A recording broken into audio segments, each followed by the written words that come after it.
Madiun, Jawa Timur, rusak akibat diterjang puting beliung. Selain merusak rumah, puting beliung juga menumbangkan sejumlah pohon.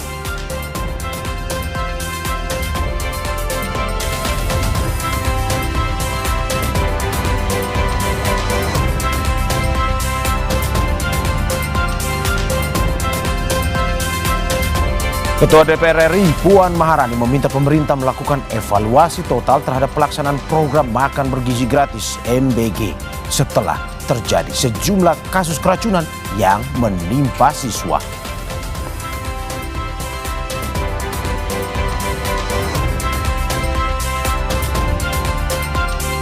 Presiden Prabowo jadi salah satu pemimpin negara yang berpidato di konferensi tingkat tinggi PBB untuk penyelesaian damai masalah Palestina.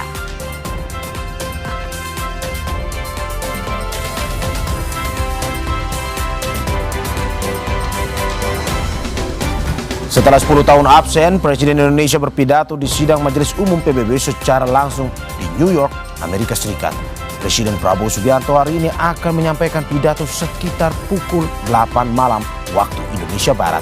Sejumlah isu diangkat Presiden, terutama soal perdamaian dunia termasuk negara Palestina. Selengkapnya dalam dialog pagi ini.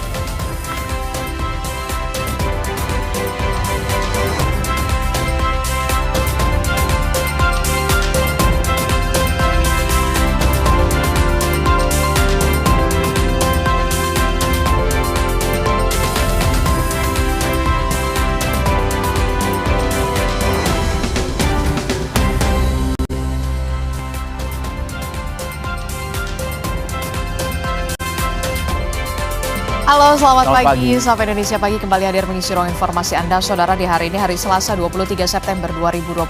Bersama saya Adisti Larasati. Dan saya Mario Sarung. Ada beragam informasi penting dan juga menarik untuk Anda simak. Salah satu yang masih menjadi sorotan adalah soal keberadaan Presiden Prabowo Subianto di sidang Majelis Umum PBB di New York, Amerika Serikat. Yang kita tahu, Saudara, Presiden Prabowo Subianto diagendakan akan memberikan pidatonya di urutan ketiga setelah Presiden Donald Trump. Sebelumnya, Saudara, Presiden Prabowo Subianto ini sudah melakukan atau menyampaikan pidato di konferensi tingkat tinggi selama 3 menit.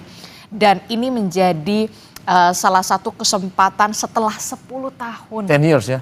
10 tahun loh, luar biasa ya. Dan absen Presiden Prabowo. Presiden Prabowo Subianto yang akhirnya eksis begitu ya untuk menyampaikan pidato. Salah satu yang kemudian menjadi sorotan adalah soal bagaimana sikap dari Indonesia terkait dengan perdamaian yang ada di Palestina dan juga di Gaza begitu ya. Upaya perdamaian terus disuarakan, gencatan senjata, termasuk juga untuk mengajak negara-negara untuk bisa mengakui kedaulatan dan juga kemerdekaan dari Palestina. Seperti yang kita tahu, sudah ada Kanada, kemudian Australia, juga beberapa negara lainnya yang sudah, Inggris juga sudah mengakui kedaulatan dan juga kemerdekaan Palestina. Ini menjadi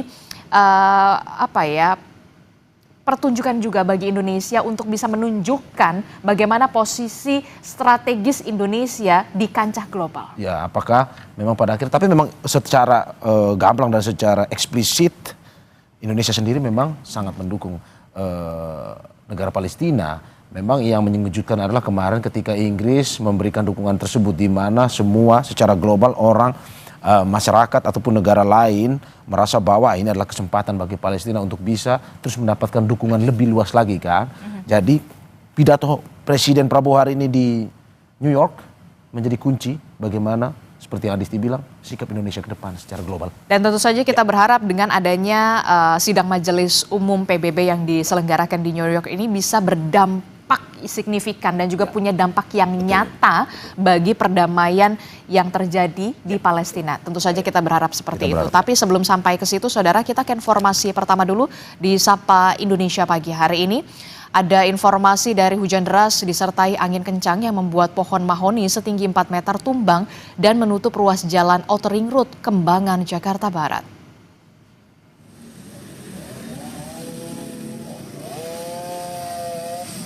Tumbangnya pohon mahoni setinggi 4 meter usai diterpa hujan deras disertai angin kencang memicu kemacetan panjang. Dibantu petugas keamanan, petugas pemadam kebakaran sektor Kembangan melakukan pemotongan batang pohon yang menutupi jalan. Tak sampai 30 menit, batang pohon berhasil dipindahkan dan jalan kembali dapat dilalui kendaraan.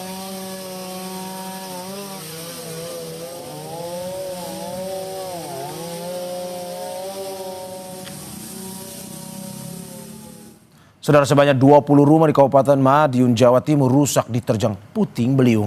Selain merusak rumah, puting beliung juga menumbangkan sejumlah pohon.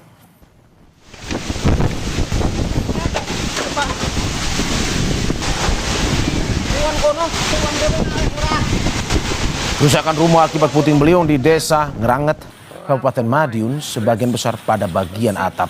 Dilaporkan juga sejumlah pohon tumbang dan satu mobil tertimpa tembok roboh. Warga bersama tim gabungan TNI Polri turut membersihkan puing rumah serta memotong batang pohon.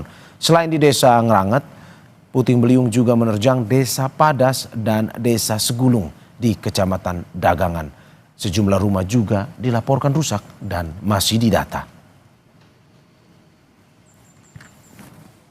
Itu katanya bapaknya kan duduk di teras. Itu katanya ada kayak dari atas gitu loh. Hitam gitu, gulung-gulung gitu, terus itu nabrak itu, apa itu, pohon itu, durian. Terus jadi sampai kayak gini tuh, durian, kelapa, itu semuanya patah semua. Kita beralih ke peristiwa lain, Saudara. 5 rumah panggung terbakar di Jalan Menara, Kecamatan Soreang, Kota Parepare, Sulawesi Selatan pada Selasa pagi. 2 orang tewas akibat kebakaran. Diduga karena korsleting, 5 rumah di Jalan Menara, Kecamatan Soreang, Kota Parepare, Sulawesi Selatan ludes terbakar. Tim pemadam kebakaran usai melakukan pemadaman menemukan ada 2 korban jiwa. Kedua korban adalah lansia dan cucunya yang diduga terjebak kebakaran.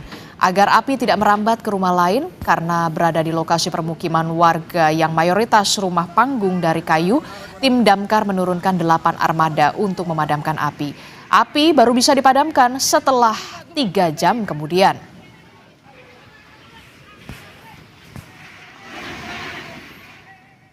Saudara, 3 ruangan belajar dan 1 ruangan unit kesehatan Sekolah Dasar Impres Kampung Baru, Distrik Abepura, Kota Jayapura, ludes terbakar. Saksi menyebut api pertama terlihat dari ruang kelas 1A sehingga warga membunyikan lonceng sekolah untuk meminta pertolongan. Guru dan warga sekitar kemudian berupaya memadamkan api dengan alat seadanya. Banyak barang yang mudah terbakar membuat api cepat membesar. 4 mobil pemadam kebakaran, 2 mobil suplai, dan 1 armada water can milik Brimob Polda Papua diterjunkan untuk memadamkan api. Kurang lebih 1 jam kemudian, api berhasil dipadamkan. Polisi masih menyelidiki penyebab kebakaran.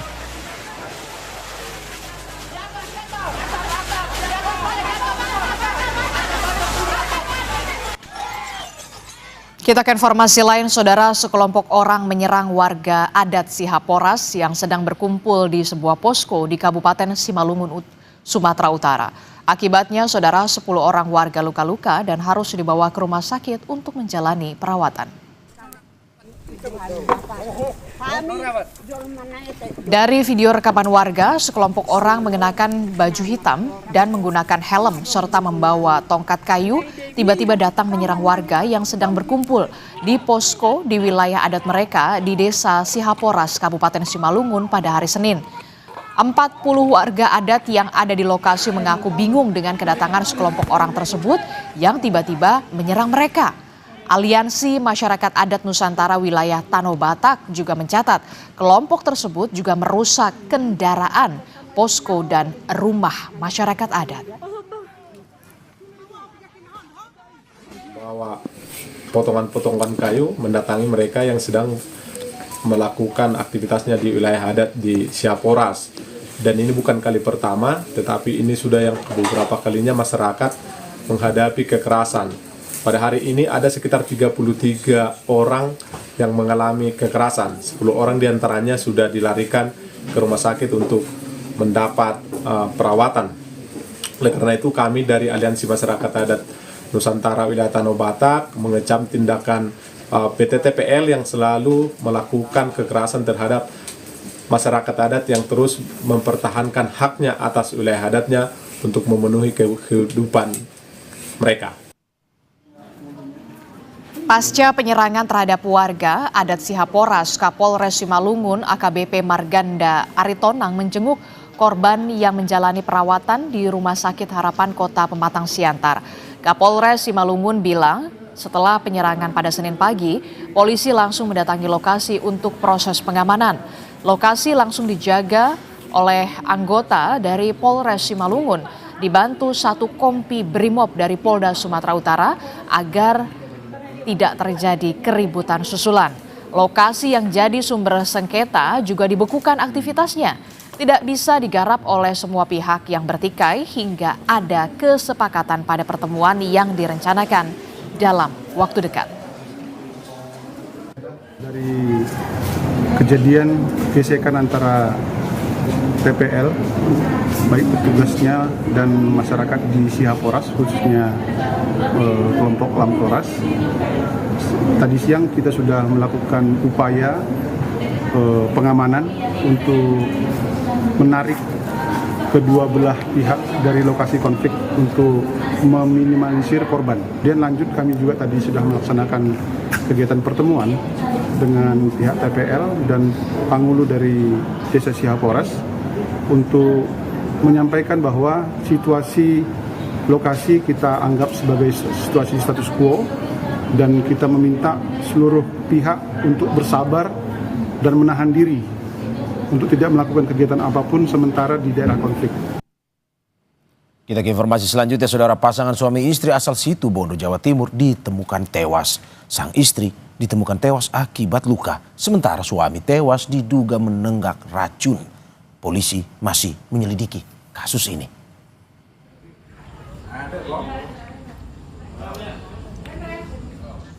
Duka mendalam menyelimuti keluarga Pasutri asal desa Peleyan, Kapongan, Situbondo, Jawa Timur. Pasutri Abdur Rosyidi, 32 tahun, dan Nur Faiza, 30 tahun, tewas di rumahnya. Kedua jenazah dirujuk ke ruang instalasi forensik dan kamar jenazah RSUD Abdur Rahim. Sang istri, Nur Faiza, ditemukan tewas dengan luka di tubuhnya, sementara suaminya, Abdur Rosyidi, diduga meminum racun. Iya, yang satu kena jeratan, yang perempuan kena jeratan, yang laki kena anak buat minuman. Tapi minumnya belum pasti juga. Makanya Pak Kasat semuanya ke sana. Tapi kan mulutnya berbusa katanya Pak Kasat. Iya, Muhammad tadi di rumahnya. Untuk istri, informasi yang berkembang di masyarakat diduga istri meninggal dibunuh dengan suaminya sendiri. Nah, sehingga suaminya juga mengakhiri hidupnya dengan cara minum racun atau gimana? Informasi dari masyarakat seperti itu, tapi kami masih tetap melakukan olah TKP, nanti tim identifikasi dan dari rumah sakit yang akan memberikan keterangan lebih lanjut. Usai divisum tim Inafis Satreskrim Polres Situbondo, kedua jenazah langsung dibawa keluarga ke rumah duka untuk dimakamkan. Rendra Farandika, Kompas TV Situbondo, Jawa Timur. Informasi penting lainnya masih akan kami hadirkan. Di antaranya ada Ketua DPR RI Puan Maharani yang meminta pemerintah untuk melakukan evaluasi total terhadap pelaksanaan program makan bergizi gratis atau MBG setelah terjadi sejumlah kasus keracunan yang menimpa siswa. Simak informasi lengkapnya sesaat lagi.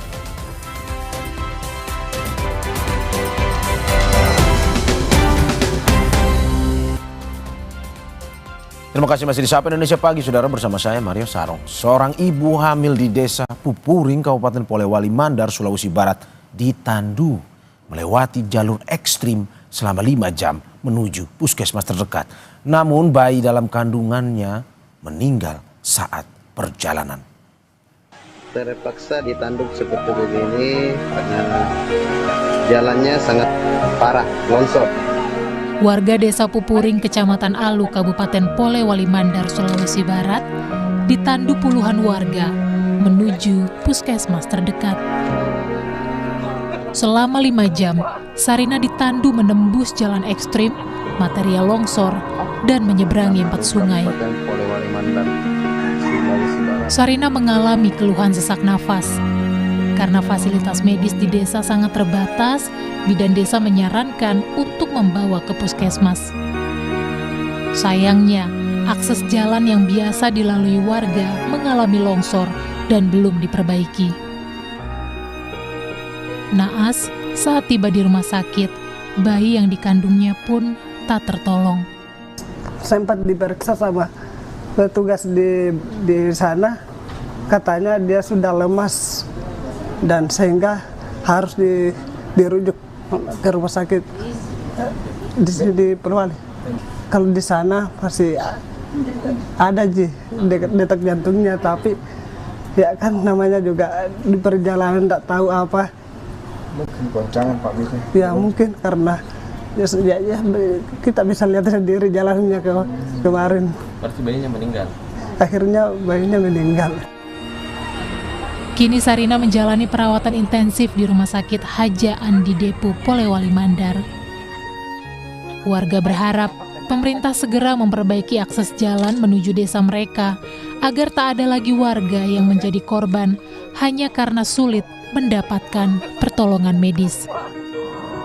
Edwin Arwan Pitu, Kompas TV, Polewali Mandar, Sulawesi Barat.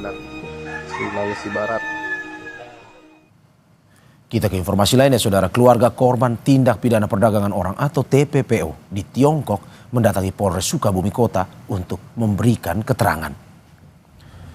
Sebelumnya keluarga telah melaporkan korban RR yang diduga jadi korban TPPO di Tiongkok. Warga Kecamatan Cisaat, Kabupaten Sukabumi, Jawa Barat sempat menghilang tanpa kabar selama 3 bulan.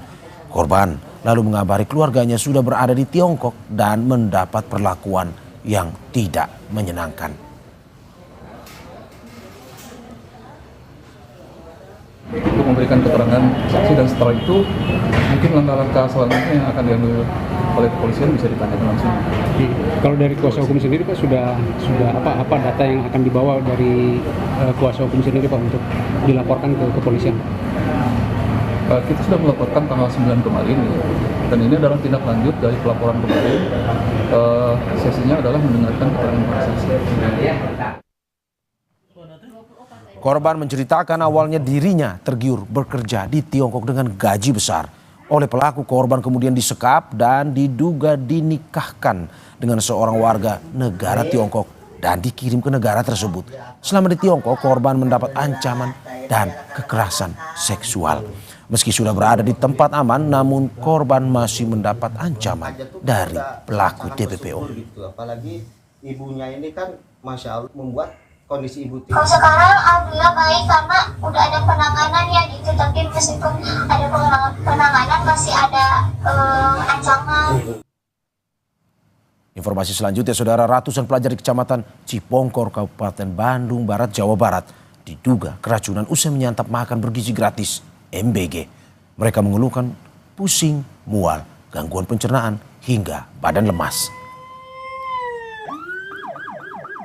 Dengan menggunakan mobil ambulans, korban keracunan usai menyantap makanan bergizi gratis MBG terus berdatangan ke GOR Kecamatan Cipongkor, Kabupaten Bandung Barat, Senin malam. Korban mendapatkan penanganan awal mengalami gejala seperti sesak nafas, mual, dan pusing. Kepala Puskesmas Cipongkor bilang korban dugaan keracunan merupakan siswa dari berbagai tingkatan pendidikan, mulai dari PAUD, SD, MTS, hingga SMA. Sekarang sudah sebaran dari kan tadi siang mah SMK PBB sama yang dari SMP. Sekarang udah masuk ke Darul Fikri MA. Terus sekarang udah masuk lagi ke SMP IT. Jadi sekarang mah banyak sekali yang berdampaknya gitu. Kalau SD ada nggak Bu? SD ada, SD Ciparinya situ ada. Berarti jenjang sekolahnya dari SD, SMP, SMA? Dari PAUD, barusan dari PAUD juga ada.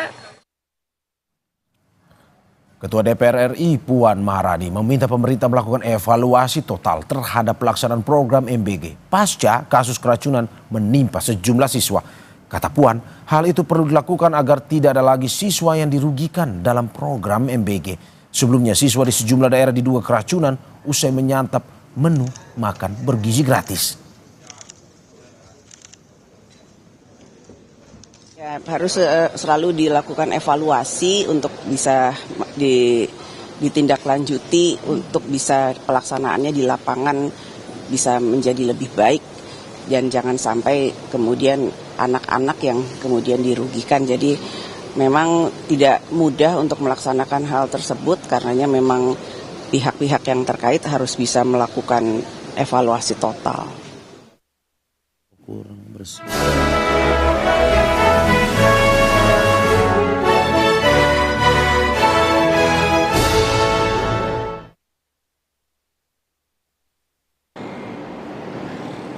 Direktorat Jenderal Badan Peradilan Agama atau Ditjen Badilak Mahkamah Agung Republik Indonesia memulai seleksi ketat untuk calon pimpinan di lingkungan peradilan agama. Seleksi dilakukan melalui uji kepatutan dan kelayakan atau fit and proper test untuk mengisi 263 formasi jabatan yang kosong dan akan kosong hingga tahun 2026. Seleksi secara resmi dibuka oleh Direktur Jenderal Badan Peradilan Agama Mukhlis secara online. Fit and Proper Test calon pimpinan pengadilan di lingkungan peradilan agama tahun 2025 mengangkat tema melalui seleksi calon pimpinan pengadilan di lingkungan peradilan agama, kita tingkatkan kualitas kepemimpinan badan peradilan menuju peradilan agama modern berkelanjutan. Acara digelar di Badilak Comment Center, Gedung Sekretariat Mahkamah Agung Jakarta. Hadir Direktur Pembinaan Tenaga Teknis Peradilan Agama Chandra Boysterosa, Asesor Sumber Daya Manusia Ahli Utama Mahkamah Agung Aco Nur, serta pejabat eselon 2 dan 3, Ditjen Badan Peradilan Agama Mahkamah Agung, serta peserta fit and proper test yang hadir secara daring. Dalam sambutannya, Direktur Pembinaan Tenaga Teknis Peradilan Agama Chandra Boysterosa mengungkapkan fit and proper test dilakukan karena adanya kebutuhan mendesak untuk mengisi berbagai posisi strategis, termasuk pimpinan di tingkat pengadilan banding dan pengadilan kelas 1A. Chandra berharap melalui seleksi ini dapat menghasilkan calon pimpinan pengadilan yang berkualitas, berintegritas, dan profesional. Seleksi ini akan menjaring calon-calon pimpinan pengadilan tingkat banding tingkat pertama mengisi formasi jabatan yang saat ini sudah kosong dan akan kosong ke depan, baik di tahun 2025 maupun tahun 2026. Terdapat beberapa pimpinan pengadilan tingkat banding yang kosong, ada 5, 4 untuk ketua dan 1 wakil ketua, kemudian 8 pimpinan pengadilan kelas 1A, kemudian beberapa pimpinan pengadilan kelas 1B, kelas 2 yang juga sangat kosong. Chandra Boysterosa juga menjelaskan seleksi ini dilakukan secara bertahap dan menyeluruh. Chandra bilang pada saat fit and proper test dibuka, panitia telah menyelesaikan pre-test, yaitu seleksi administrasi. Yang pertama adalah seleksi administrasi, kemudian dilanjutkan dengan tahapan ITES, setelah itu uji kemampuan pemahaman terhadap ayatul ahkam dan kemampuan teknologi informasi, kemudian mengikuti profile assessment oleh Assessment Center Mahkamah Agung Republik Indonesia, dan terakhir yaitu wawancara baik dengan pimpinan Mahkamah Agung, para Hakim Agung, Kamar Agama. Dari total 305 pendaftar, sebanyak 263 orang dinyatakan lolos seleksi administrasi. Proses ini diharapkan dapat menjaring individu terbaik yang tidak hanya cakap secara manajerial dan administrasi, tetapi juga memiliki integritas, profesionalisme, serta pemahaman hukum Islam yang mendalam.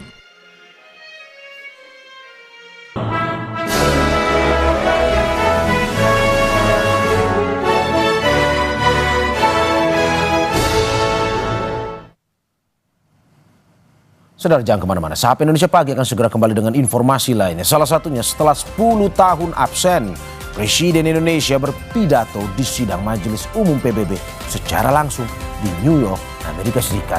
Presiden Prabowo Subianto hari ini akan menyampaikan pidato sekitar pukul 8 malam waktu Indonesia Barat. Sejumlah isu diangkat Presiden, terutama soal perdamaian dunia termasuk negara Palestina. Kita ulas dalam dialog usai jeda bersama rekan saya, Adisti Larasati.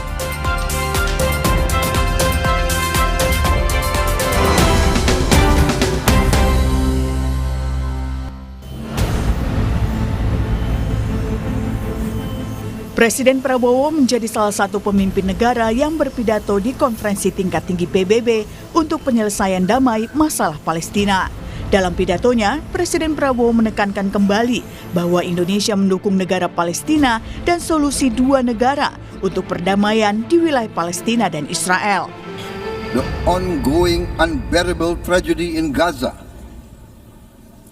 Thousands of innocent lives, many of them women and children, have been killed. Famine looms. Human catastrophe is unfolding with our eyes. We condemn all acts of violence against innocent civilians. Therefore, it is today with dignity that we gather to take our historical responsibility. This responsibility speaks not only to the fate of Palestine, but also to the future of Israel, and also the very credibility of the United Nations. We condemn all violence against innocent civilians. Therefore, Indonesia once again reiterates its commitment to the two-state solution in the Palestine problem. Usai pidato di konferensi tingkat tinggi PBB, Presiden Prabowo akan berpidato pada sesi debat umum sidang Majelis Umum ke-80 PBB di markas besar PBB New York. Pidato berlangsung pukul 9 waktu setempat atau Selasa malam, pukul 20 waktu Indonesia Barat. Sidang Majelis Umum tahun ini dipandang sebagai momentum penting bagi Indonesia untuk kembali menegaskan peran aktifnya di forum multilateral tertinggi dunia. Ketua DPR RI Puan Maharani menantikan pidato Presiden Prabowo Subianto di sidang umum ke-80 PBB. Kata Puan, pidato Presiden di forum PBB menjadi hal yang ditunggu-tunggu mengingat setelah 10 tahun Presiden RI tak hadir dan menyampaikan pidato. Tentu saja akan banyak hal yang disampaikan oleh Presiden Prabowo sebagai Presiden Republik Indonesia yang sudah dipersiapkan oleh pemerintah. Ya, mungkin salah satunya yaitu terkait dengan isu Palestina. Saya juga belum tahu apa yang akan beliau sampaikan, namun ini merupakan pidato Presiden Republik Indonesia yang ditunggu-tunggu setelah hampir 10 tahun tidak ada Presiden Indonesia yang hadir di sidang PBB. Dari 7 Presiden Indonesia, 5 diantaranya pernah berpidato di sidang umum PBB, yakni Presiden Soekarno pada 30 September 1960. Bung Karno tampil di sidang umum PBB ke-15 di New York dengan pidato berjudul To Build the World Anew. Presiden Soeharto pernah berpidato 2 kali dalam forum sidang umum PBB, yakni pada sidang Majelis Umum ke-47 PBB pada 24 September 1992 dan pada September 1995. Presiden Megawati Soekarno Putri 2 kali hadir dalam sidang umum PBB, yakni pada 2001 dan 2003. Momen sidang umum 2001 menjadi istimewa karena digelar hanya beberapa hari setelah serangan 9 September di Amerika Serikat. Presiden Susilo Bambang Yudhoyono tercatat aktif hadir dan berpidato dalam sejumlah sidang umum PBB sepanjang masa pemerintahannya. Pertama pada sidang umum ke-62 pada 2007, kemudian sidang umum ke-63 pada 2008, terakhir pada sidang umum ke-68 PBB pada 25 September 2014. Sementara itu, Presiden Joko Widodo memang pernah berpidato dalam sidang umum 2020 dan 2021 secara virtual karena dunia tengah dilanda pandemi. Pada 2022 hingga 2024, Indonesia diwakili Menteri Luar Negeri Retno Marsudi di sidang umum PBB. Tim Liputan, Kompas TV.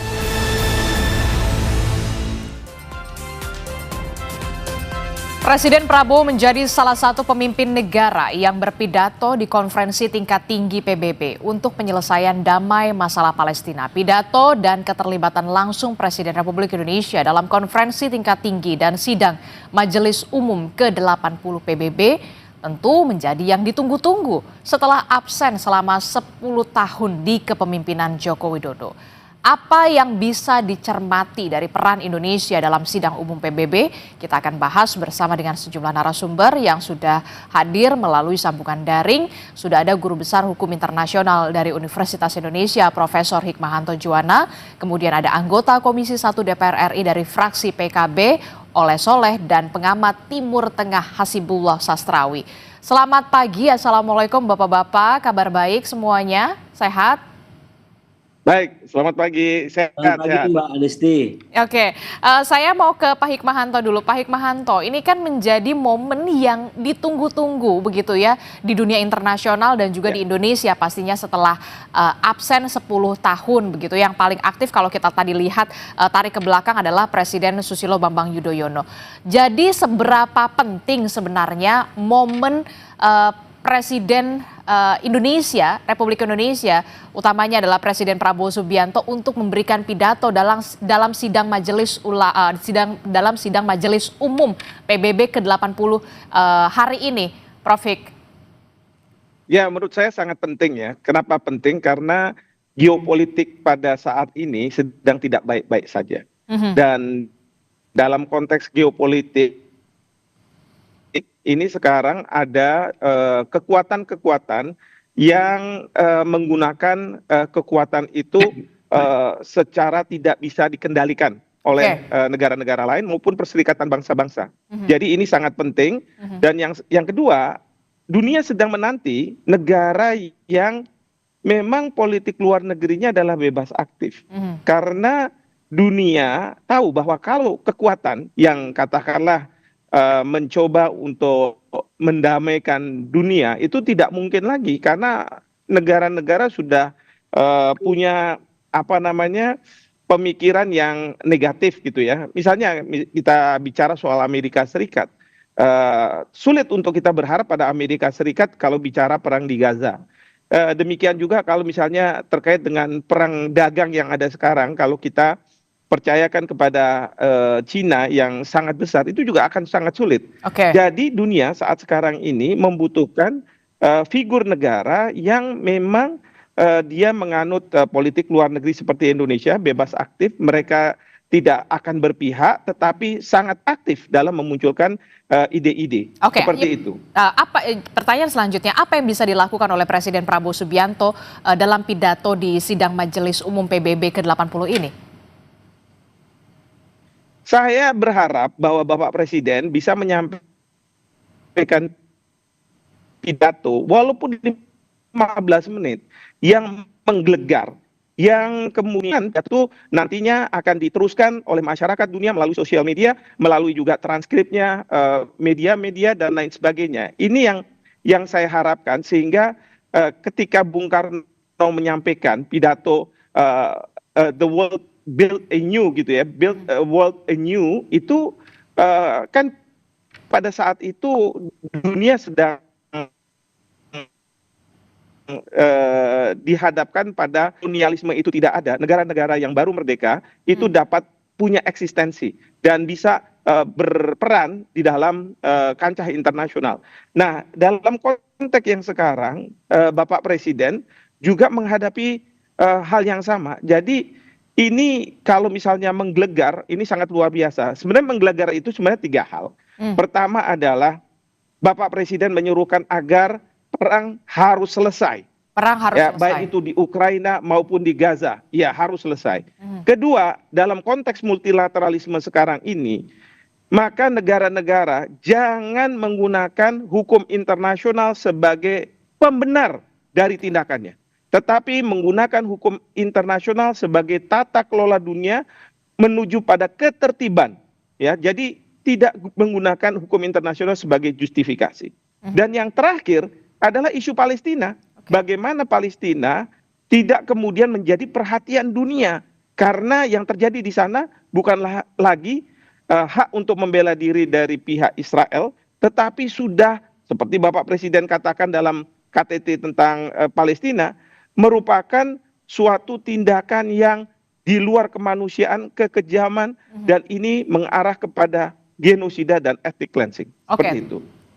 Seberapa besar dampak dari pidato seorang Presiden Prabowo Subianto untuk bisa menunjukkan posisi strategis Indonesia di mata internasional, utamanya soal penghentian perang, dalam hal ini dari gencatan senjata genosida yang terjadi di Gaza, Palestina, termasuk juga yang terjadi di Ukraina. Seberapa besar dampak pidato seorang Presiden Prabowo Subianto bisa memengaruhi negara-negara besar untuk bisa sama-sama bergandeng tangan untuk bisa mendorong adanya gencatan senjata?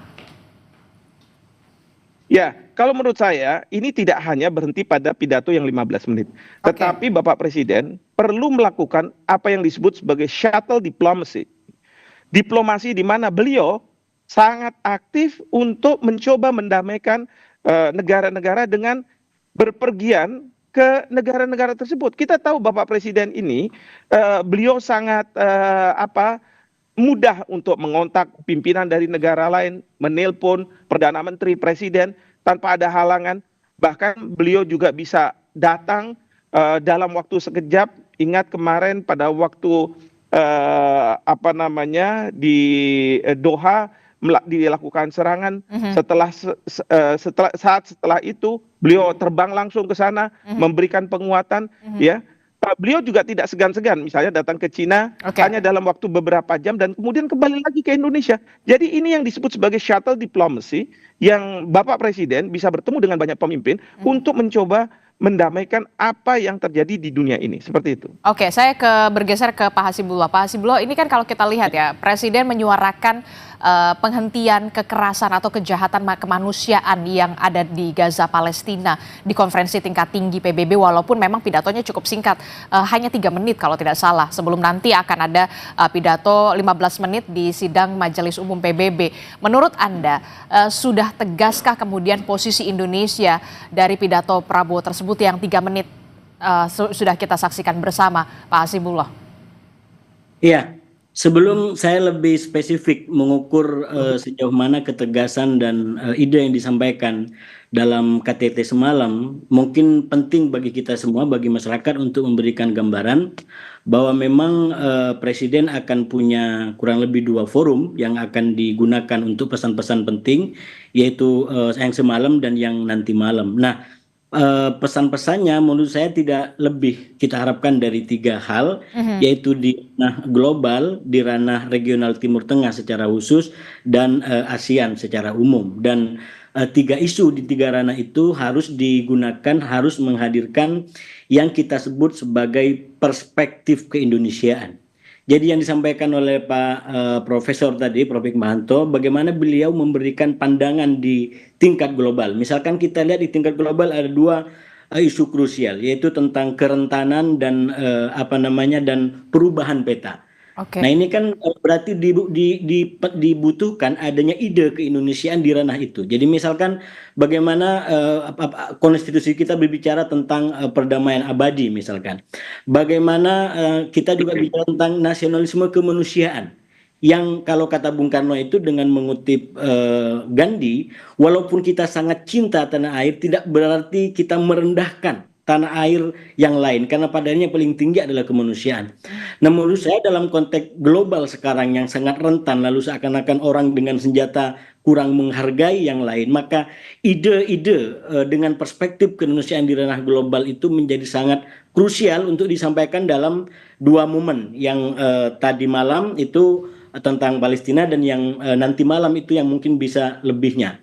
Dan yang kedua itu di ranah Timur Tengah yang sebagian idenya tadi telah ditanyakan, telah disampaikan oleh Presiden kita tentang two-state solution.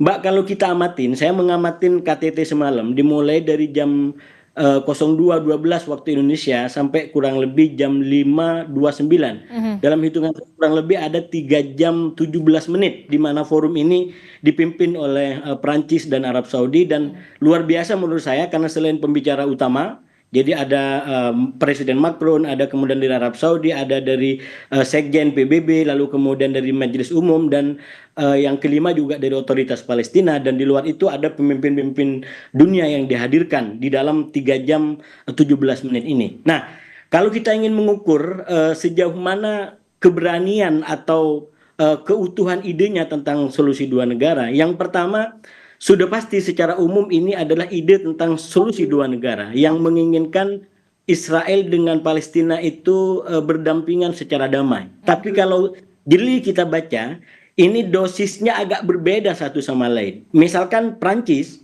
karena dia kata Prof. Hik tadi memang punya sejarah dengan Israel dan Timur Tengah, dia betul-betul coba melakukan perspektif yang berimbang di antara Israel dengan Palestina, bahkan di antara Hamas juga gitu. Dalam pengertian yang berimbang begini, dia tidak ingin dituduh oleh Israel dan negara-negara Arab bahwa dia berpaling dari mendukung Barat dan Israel menjadi mendukung Arab dan mungkin bangsa lain. Dia tidak pada posisi itu. Dia tetap pada posisi satu, bahwa Prancis mendukung itu tetap dalam kerangka dukungan kepada Israel. Justru ini cara kami membela Israel agar Israel tidak berada dalam permusuhan dunia.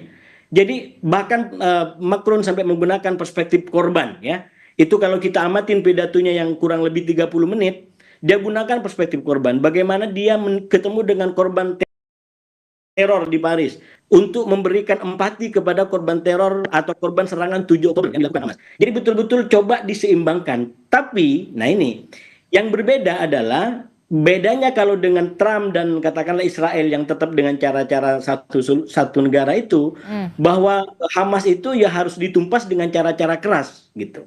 Nah kalau Prancis itu justru Hamas harus ditumpas tapi dengan memberikan harapan kepada warga Palestina. Sama-sama anti Hamas. Tidak ada yang mendukung Hamas ini bahkan secara umum termasuk di negara Arab itu juga anti Hamas gitu. Karena Hamas dianggap sebagai cara-cara kekerasan. Cuman volumenya itu menurut saya diatur sedemikian rupa oleh para pimpinan sesuai dengan politik luar negerinya. Nah, tapi kemudian yang jadi pertanyaan saya selanjutnya adalah begini, mengapa kemudian tampaknya negara-negara sekutu dari Amerika, sekutu dari Israel juga kemudian walaupun Anda mengatakan tidak terlalu signifikan, tapi berbalik untuk mengakui kedaulatan, kemerdekaan Palestina. Apa menjadi penyebabnya sebenarnya? Saya sebenarnya masih mau melanjutkan posisi politik Indonesia. Karena bagi saya disampaikan Pak Prabowo juga ditakar sesuai dengan posisi politik luar negeri kita, yaitu yang disampaikan bahwa kami akan segera mengakui kemerdekaan Palestina manakala Israel manakala Palestina sudah merdeka. Jadi dia juga tidak pada pikiran kami mendukung Palestina memusuhi Israel, bukan. Jadi tetap pada pikiran solusi dua negara, tapi memang takarannya beda-beda sesuai dengan konteks politik nasional masing-masing negara. Nah, menjawab pertanyaan terakhir tadi, kenapa kok negara-negara Eropa berubah seperti ini?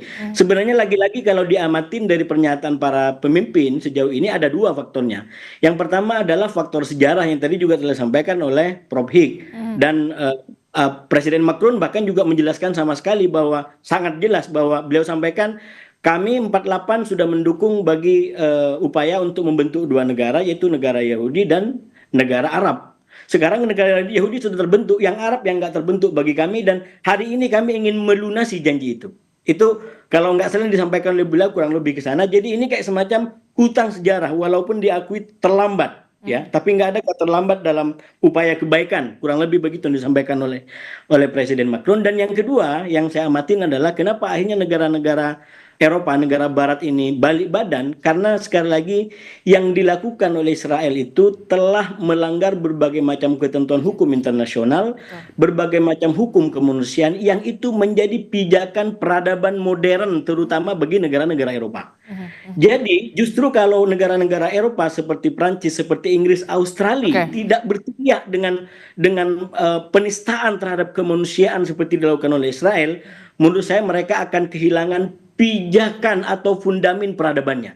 Mereka tidak lagi bisa menyandang sebagai peradaban modern yang digagas dengan ide-ide kesetaraan dan kemanusiaan tadi. Dan persis disitulah menurut saya Eropa hari ini mencoba memimpin kembali dunia melalui komitmen dan keberpihakan mereka kepada yang kita sebut sebagai perdamaian dan kemanusiaan yang setara bagi banyak bangsa di dunia ini. Oke, saya bergeser ke Pak Oleh Soleh dari Komisi 1 DPR. Pak Oleh, tadi kalau disebutkan Prof. Hikmahanto dan juga Pak Hasibullah mengatakan salah satunya adalah pidato yang menggelegar, memberikan dampak yang signifikan begitu ya, efek yang cukup mengejutkan begitu dalam pidato yang kita tahu sudah absen sudah 10 tahun. Nah, kalau dari Komisi 1 DPR sendiri, apa sebenarnya pidato yang benar-benar dinantikan dari seorang Presiden Prabowo Subianto di momen sidang Majelis Umum PBB ini?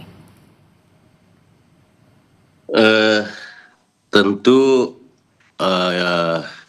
rakyat Indonesia menginginkan bahwa Pak Presiden terus menggelorakan dengan begitu menggelegar juga ya di sidang umum PBB nanti, karena memang pada dasarnya kegelisahan dan keinginan damainya di Gaza, di Palestina ini juga dinantikan oleh rakyat Indonesia.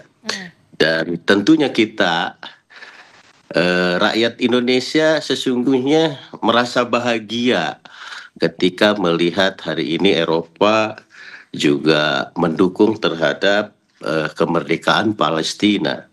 Hari ini 149 negara sudah mengakui kemerdekaan Palestina.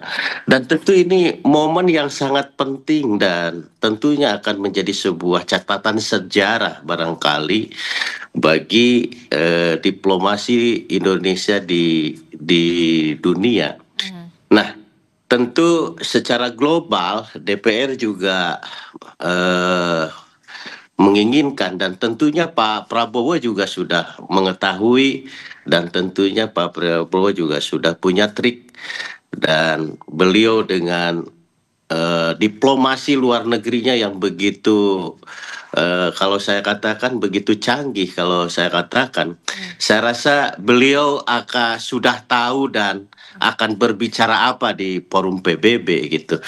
Nah, bahwa saja Pak Prabowo juga betul kata tadi Pak Hasbiallah, hari ini itu tidak lagi etnis bicaranya, adalah soal kemanusiaan.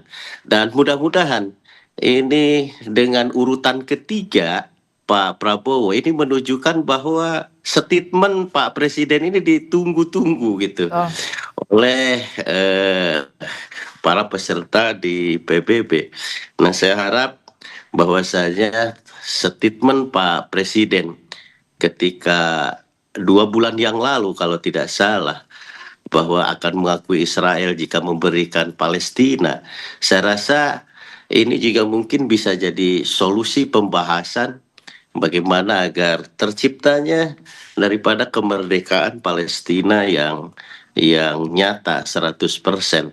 Saya rasa Pak Presiden sudah mengetahui dan sudah paham betul narasi-narasi yang akan disampaikan di forum PBB.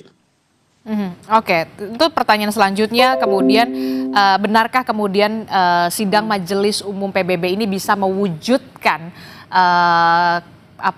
kedamaian di Gaza, Palestina, dan juga kemerdekaan di Palestina, penghentian gencatan kejahatan kemanusiaan, termasuk juga dari pidato dari Presiden Prabowo Subianto dan juga kemampuan diplomasi dari seorang Presiden Prabowo Subianto. Tapi jangan dijawab dulu Bapak-bapak, kita akan jeda dulu, usai jeda kami akan kembali.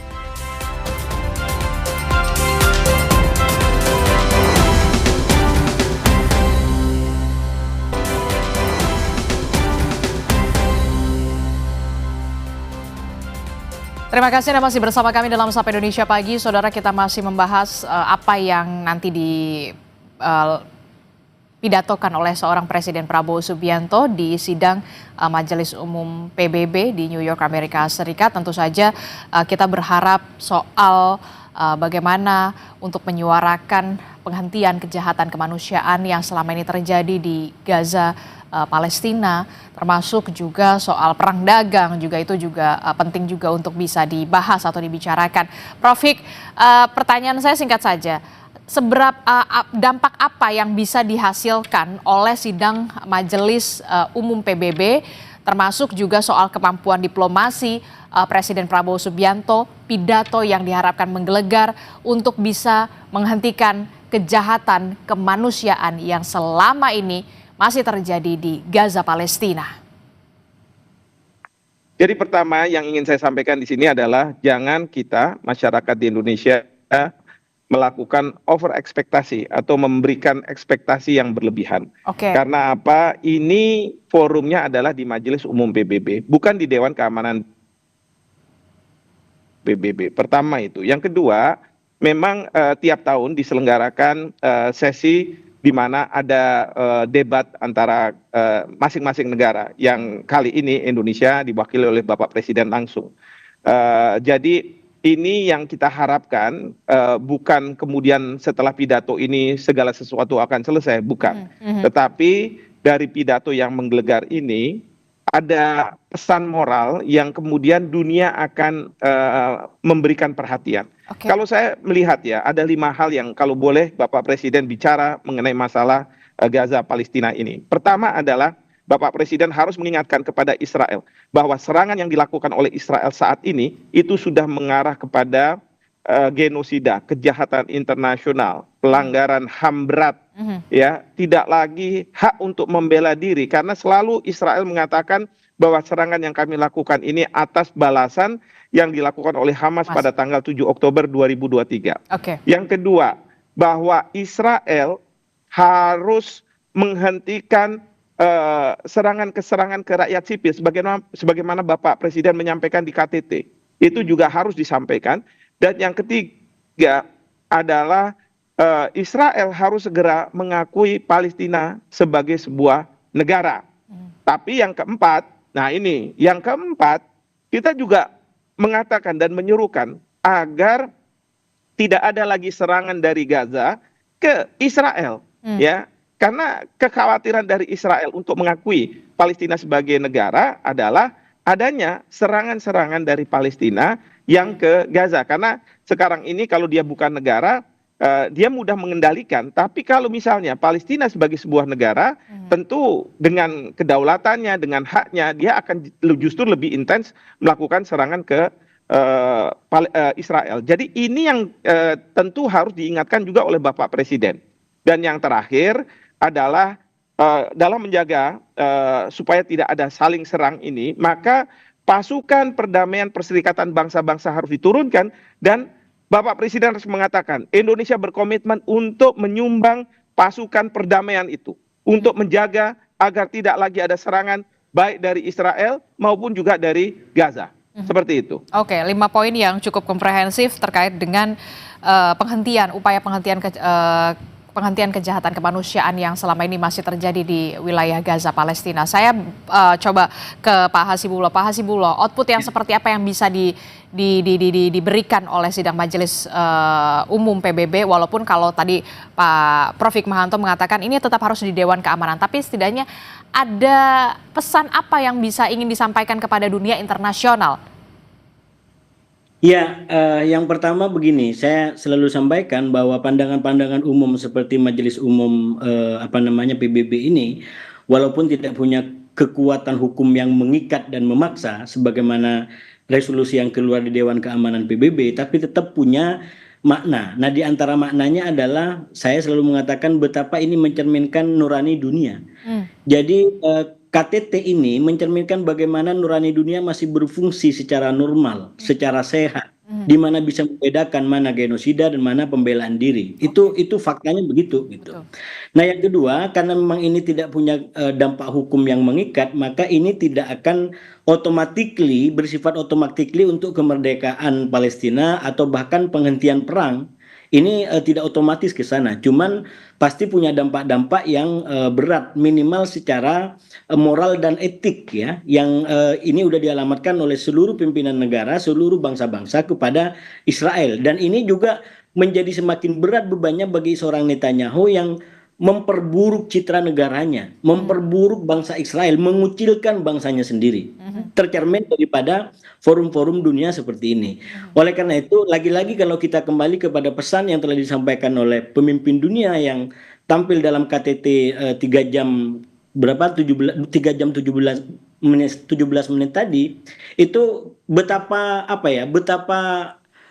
tidak enak menjadi rakyat Israel gara-gara elitnya seperti ini. Misalkan Mahmud Abbas sampai memberikan ucapan selamat kepada bangsa Israel karena ini berkaitan dengan bersamaan dengan momen Tahun Baru Ibrani.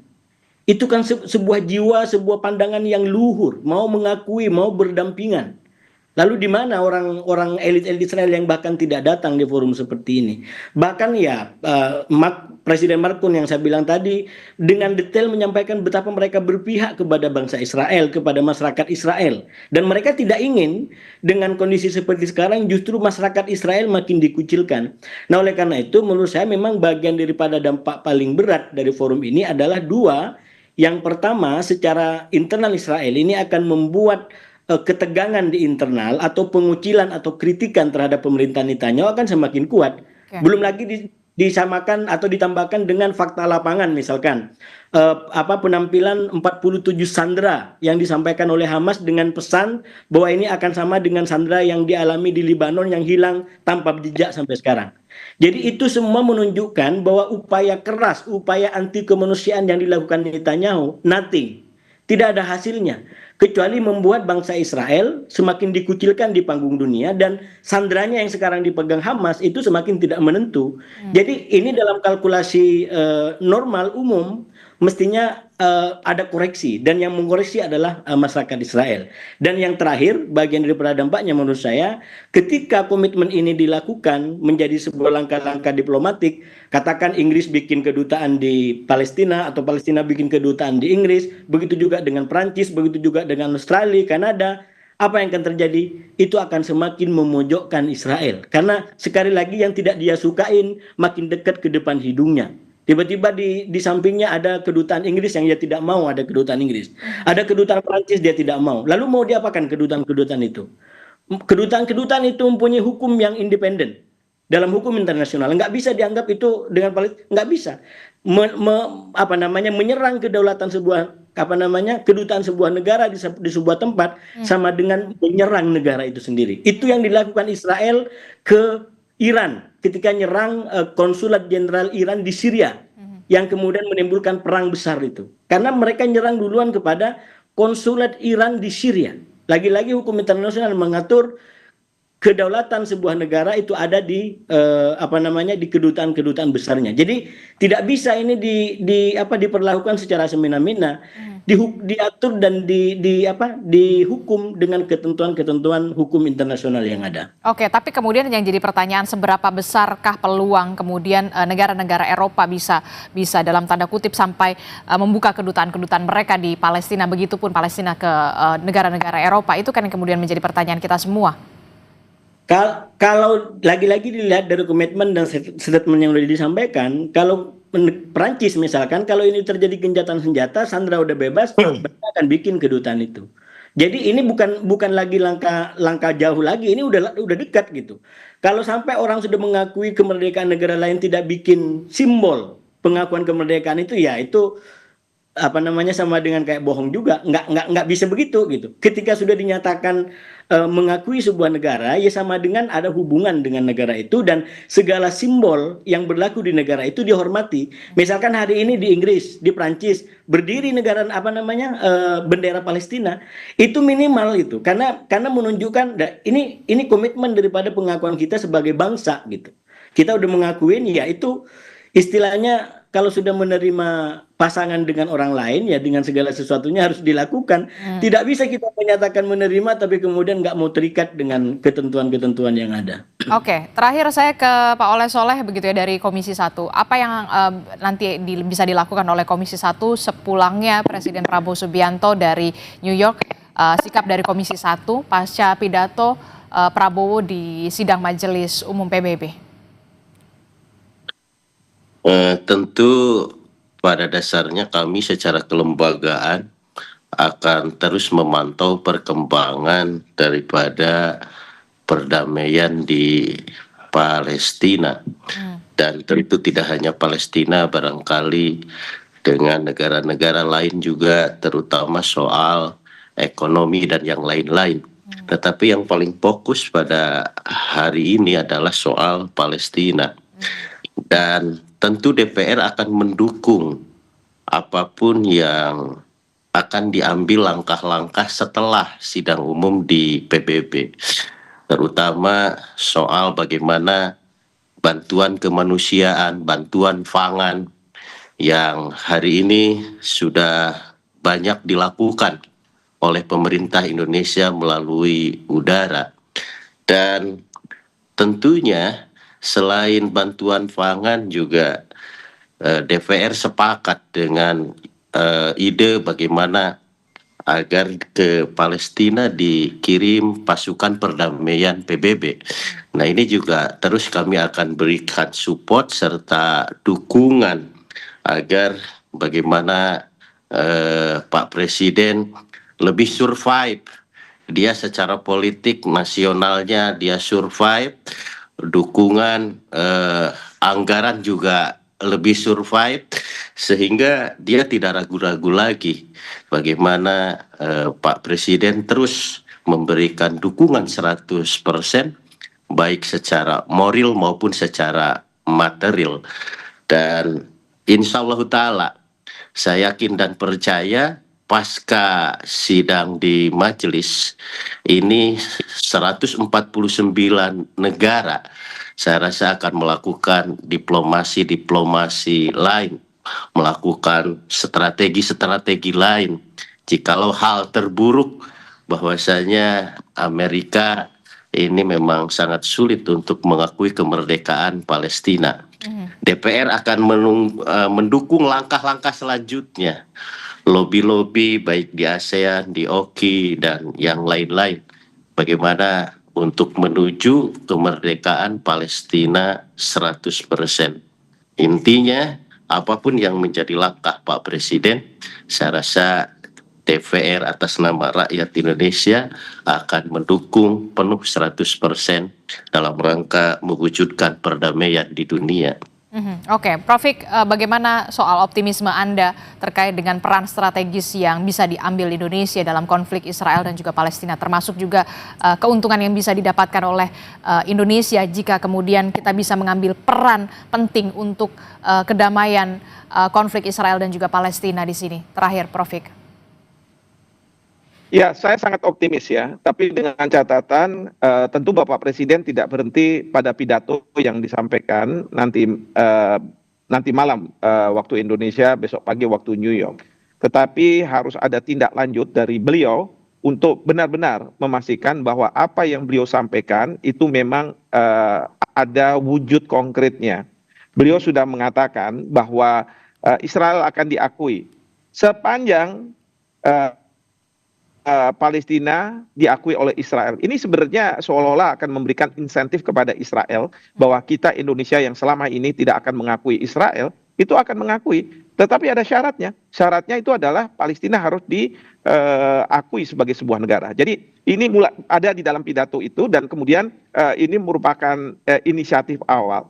Lalu kemudian yang berikutnya tentu bagaimana Bapak Presiden bisa berkomunikasi dengan Presiden Trump untuk memastikan agar Trump juga ikut mendorong Israel tidak lagi melakukan serangan-serangan ke Gaza. Nah, ini yang sangat penting karena kemarin ini ada resolusi Dewan Keamanan PBB yang kemudian diveto oleh Amerika Serikat dan dunia kecewa ya seperti itu. Nah, ini harus diingatkan kepada Presiden Trump. It is you against the world. Kamu melawan dunia.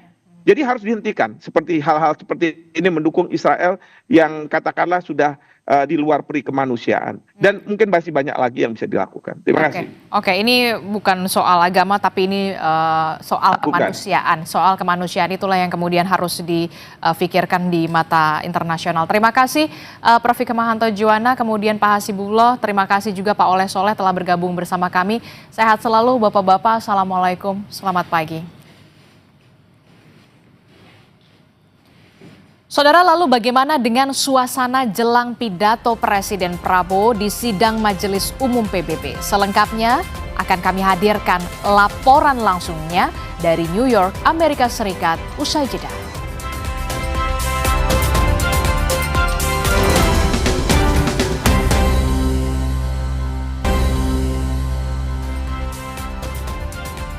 Terima kasih masih di Sapa Indonesia Pagi, Saudara. Presiden Prabowo menjadi salah satu pemimpin negara yang berpidato di konferensi tingkat tinggi PBB untuk penyelesaian damai masalah Palestina. Dalam pidatonya, Presiden Prabowo menekankan kembali bahwa Indonesia mendukung negara Palestina dan solusi dua negara untuk perdamaian di wilayah Palestina dan Israel.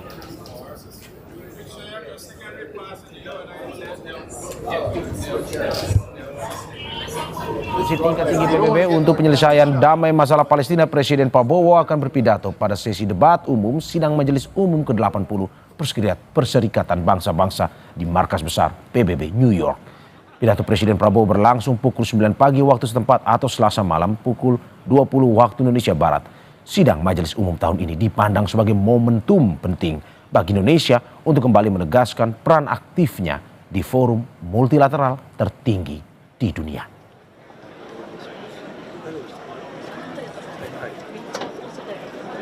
The ongoing unbearable tragedy in Gaza. Thousands of innocent lives, many of them women and children, have been killed.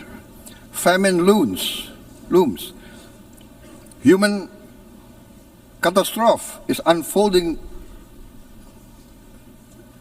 with our eyes. We condemn all acts of violence against innocent civilians. Therefore, it is today with dignity that we gather to take our historical responsibility. This responsibility speaks not only to the fate of Palestine, but also to the future of Israel, and also the very credibility of the United Nations. We condemn all violence against innocent civilians. Therefore, Indonesia once again reiterates its commitment to the two-state solution in the Palestine problem.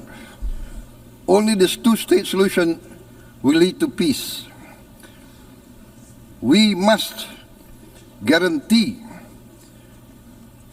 statehood for Palestine, but Indonesia also declares that once Israel recognizes the independence and the statehood of Palestine, Indonesia will immediately recognize the state of Israel, and we will support all guarantees for the security of Israel. Untuk memantau informasi terkini persiapan pidato Presiden di sidang Majelis Umum PBB, kita sudah terhubung dengan jurnalis harian Kompas Laraswati Ariadna Anwar dari New York, Amerika Serikat. Pagi Mbak Dana. Selamat malam waktu New York, Mario. Selamat pagi waktu Jakarta, Mbak Dana. Mbak, bagaimana dengan suasana di sana jelang pidato para delegasi negara-negara PBB yang Mbak Dana bisa informasikan kepada kita di Indonesia saat ini? Rangkaian sidang Majelis Umum PBB itu dimulai hari ini. Kalau untuk waktu New York ini sekarang itu Senin ya, 22 September. Jadi pidato para kepala negara dan kepala pemerintahan itu dimulai hari ini. Cuma debat umumnya adalah Selasa 23 September. Tadi itu ya kalau kita bisa persiapannya kita harus melihat dari persiapan kota New York itu lalu lintas pada dialihkan sama seperti Jakarta. Kalau setiap kali di Jakarta ada acara KTT itu kan lalu lintasnya dialihkan, dan gedung Sekretariat Jenderal PBB itu kan sebenarnya dekat ya dari Perutusan Tetap Indonesia untuk PBB, cuma jalan 10 menit harusnya sampai, tapi karena pengalihan lalu lintas kita terpaksa memutar. Tentunya delegasi dari 193 negara anggota PBB ada semua di sana, demikian juga dengan para wartawan dari berbagai belahan dunia juga ada di sana. Tadi yang sudah terlihat itu untuk kepala negara dan kepala pemerintahan, selain Presiden Prabowo, juga ada Presiden Prancis Emmanuel Macron, ada Raja Jordania, Raja Abdullah, Pangeran Muhammad bin Salman, putra mahkota Arab Saudi tidak ada, tapi diwakili oleh Menteri Luar Negerinya Pangeran Faisal bin Saud. Ada Presiden Portugal tadi De Souza, dan juga ada Presiden Brazil Inácio Lula da Silva. Untuk sementara ini belum terlihat Presiden Rusia Vladimir Putin, Presiden Cina Xi Jinping, dan Presiden Amerika Serikat Donald Trump juga belum terlihat di Kompleks Sekretariat Jenderal PBB. Gitu, Mario. Mbak Dana, ini kan Presiden nanti akan berpidato. Ini persiapannya seperti apa yang dilakukan oleh Presiden sebelum nanti berpidato? Presiden Prabowo itu sudah berpidato tadi, tapi bukannya debat umum ya. Itu yang tadi tentang pembahasan mengenai solusi dua negara Palestina. Besok itu dia akan berpidato di debat umum sidang PBB, dia mendapat urutan yang ketiga. Untuk persiapannya seperti apa itu masih rahasia. Ini saya nggak ngarang ya. Ini tadi kita ngobrol-ngobrol dengan Menteri Luar Negeri Sugiono, kita kan nanya, Pak, Presiden persiapannya seperti apa? Kasih kita kisi-kisi dong. Terus dia bilang, oh saya nggak bisa ngasih karena itu akan jadi kejutan. Jadi memang ajang ini kan bisa dibilang istimewa ya, karena ini 10 tahun baru kepala negara Indonesia itu kembali ke panggung sidang Majelis Umum PBB. Setelah 10 tahun sebelumnya kan kita diwakili oleh Menteri Luar Negeri, dan kebetulan kita juga mendapat giliran yang ketiga untuk di debat umum besok. Jadi tampaknya Bapak Prabowo ingin menjaga supaya isi pidatonya itu persisnya menjadi kejutan. Tetapi yang jelas dia akan membahas mengenai isu multilateralisme, dia juga akan membahas mengenai Global South, dan dia juga akan membahas mengenai warna khas Indonesia, seperti itu. Oke, Mbak Dana, kalau misalkan persiapannya saja masih menjadi kejutan, surprise nih buat kita, karena ya ini sebuah acara yang besar, 10 tahun absen, akhirnya kembali Presiden Indonesia di sidang umum PBB. Kalau bocoran isu terkini yang akan disampaikan, apakah juga masih menjadi surprise buat kita atau mungkin sudah ada bocoran sedikit? Betul, katanya dia akan membicarakan mengenai multilateralisme karena kan Indonesia itu sangat mendukung multilateralisme. Tapi multilateralisme seperti apa yang didukung oleh Indonesia dan bagaimana Indonesia akan mempraktekannya, itu yang kita belum tahu, Mario. Jadi itu yang akan disampaikan oleh Bapak Prabowo besok. Kalau soal multilateralisme, sebenarnya Sekretaris Jenderal PBB Bapak Antonio Guterres itu memuji Indonesia karena hari Jumat kemarin tanggal 19, Wakil Tetap Indonesia untuk PBB Bapak Umar Hadi itu menyerahkan surat kepercayaan kepada Pak Sekjen Guterres, dan di sana Pak Sekjen Guterres itu memuji dan dia menyebut Indonesia itu sebagai privilege partner, atau mungkin bisa diterjemahkan ya secara kasarnya, secara kurang lebihnya itu mitra istimewa, karena Indonesia ini adalah salah satu negara yang selalu konsisten mendukung multilateralisme dan inklusivitas. Terlepas dinamika geopolitik, kita selalu negara yang non-blok, kita tidak berpihak dengan kubu adidaya tertentu, dan kita juga dipercaya menjadi jembatan dialog seperti itu. Nah, tapi bagaimana Presiden Prabowo menafsirkan multilateralisme ini di masa kepemimpinannya, nah itu yang akan menjadi kejutan besok. Oke, Mbak Dana, kalau secara antusias di Indonesia sendiri ya sangat antusias ya Mbak, dengan pidato yang akan disampaikan Presiden Prabowo di sidang nanti. Tapi kalau memotret diaspora yang ada di sana, apakah memang juga seantusias termasuk juga para pemimpin dunia lainnya di sana terhadap Indonesia? Kalau soal diaspora, saya cuma bisa bilang mengenai diaspora yang saya temui kemarin ya, kan diaspora Indonesia di Amerika itu lumayan banyak ya. Saya tidak bisa berbicara bahwa ini mewakili pemikiran mereka semua, tapi setidaknya untuk kelompok diaspora yang kemarin menyambut kedatangan Pak Presiden Prabowo di hotel di New York, itu mereka antusias, mereka bangga bahwa 10 tahun akhirnya Presiden Indonesia menginjakan kaki kembali ke Sekretariat Jenderal PBB. Memang sebelumnya Presiden Indonesia beberapa kali melawat ke Amerika kan, tapi salah satu dari diaspora itu mengatakan ketika dia tidak berada di PBB, karena kan PBB ini bukan cuma datang ke Amerika, ini kan juga panggung yang menggambarkan diplomasi dunia yang sebenar-benarnya, 193 negara gitu.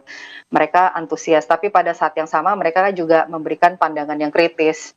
Artinya adalah mereka menanti gagasan yang dibawa oleh Presiden Prabowo ke sidang Majelis Umum PBB ini gitu. Jadi nggak cuma hore-hore Presiden akhirnya datang gitu, tapi mereka juga menantikan isi pidatonya itu seperti apa.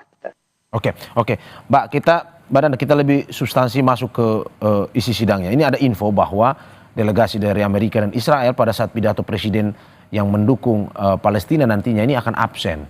Ini bagaimana dengan analisa Anda terkait dengan apa hal ini, kondisi pidato ini? yang mendukung pidato yang mendukung Palestina itu sudah terjadi tadi ya, itu agenda di hari pertama rangkaian sidang Majelis Umum PBB. Tepatnya kalau waktu New York itu berlangsung hari Senin 22 September pukul 15.00. Memang ketika acara itu dibuka, acara itu kan diprakarsai oleh Presiden Prancis Emmanuel Macron dan Pangeran Muhammad bin Salman ya dari Arab Saudi yang diwakili oleh menlunya Pangeran Faisal bin Saud. Ketika sidang itu dibuka, delegasi Israel dan Amerika waktu itu saya nggak sempat lihat ya karena kan kita pandangannya terbatas. Tapi yang jelas memang delegasi Israel memang keluar dan tentu saja keluar itu menyatakan bahwa ketidaksetujuan terhadap tema yang disampaikan. Tetapi walk out di dalam sidang Majelis Umum PBB itu bukan sesuatu yang baru. Negara-negara lain juga pernah melakukannya ketika mereka tidak setuju dengan isu yang dibahas pada sidang itu. Oke. Mbak, ini dalam lawatan Presiden kali ini, usai menghadiri sidang Majelis Umum PBB, apa agenda Presiden berikutnya dari informasi yang Anda terima? Agendanya juga masih tentatif, tapi ada kemungkinan Bapak Presiden itu akan melanjutkan perjalanan ke Kanada. Tapi ini juga kita belum tahu ya, karena ini dinamis sekali agendanya. Bahkan ada beberapa jadwal pertemuan yang kita menerima jadwal kemungkinan akan melakukan bilateral atau multilateral dengan negara-negara tertentu. Kita nggak tahu, karena pada hari berikutnya itu bisa langsung berubah gitu. Jadi kita belum bisa menjanjikan apa-apa ini kepada pembaca maupun pemirsa gitu, karena memang pada hari H kita bisa baru tahu nanti jadwal pastinya seperti apa. Oke, terima kasih atas laporannya jurnalis harian Kompas Laraswati Aryatna Anwar dari New York, Amerika Serikat. Selamat bertugas kembali dan sampai jumpa kembali nanti di Indonesia. Makasih Mario. Terima kasih Mbak. Saudara, jangan kemana-mana, Sapa Indonesia Pagi akan segera kembali dengan informasi lainnya. Salah satunya resmi dipecat dari kader Partai Demokrasi Indonesia Perjuangan dan anggota DPRD Gorontalo setelah viral bilang mau rampok uang negara. Wahyudin Moridu banting setir menjadi penjual es batu.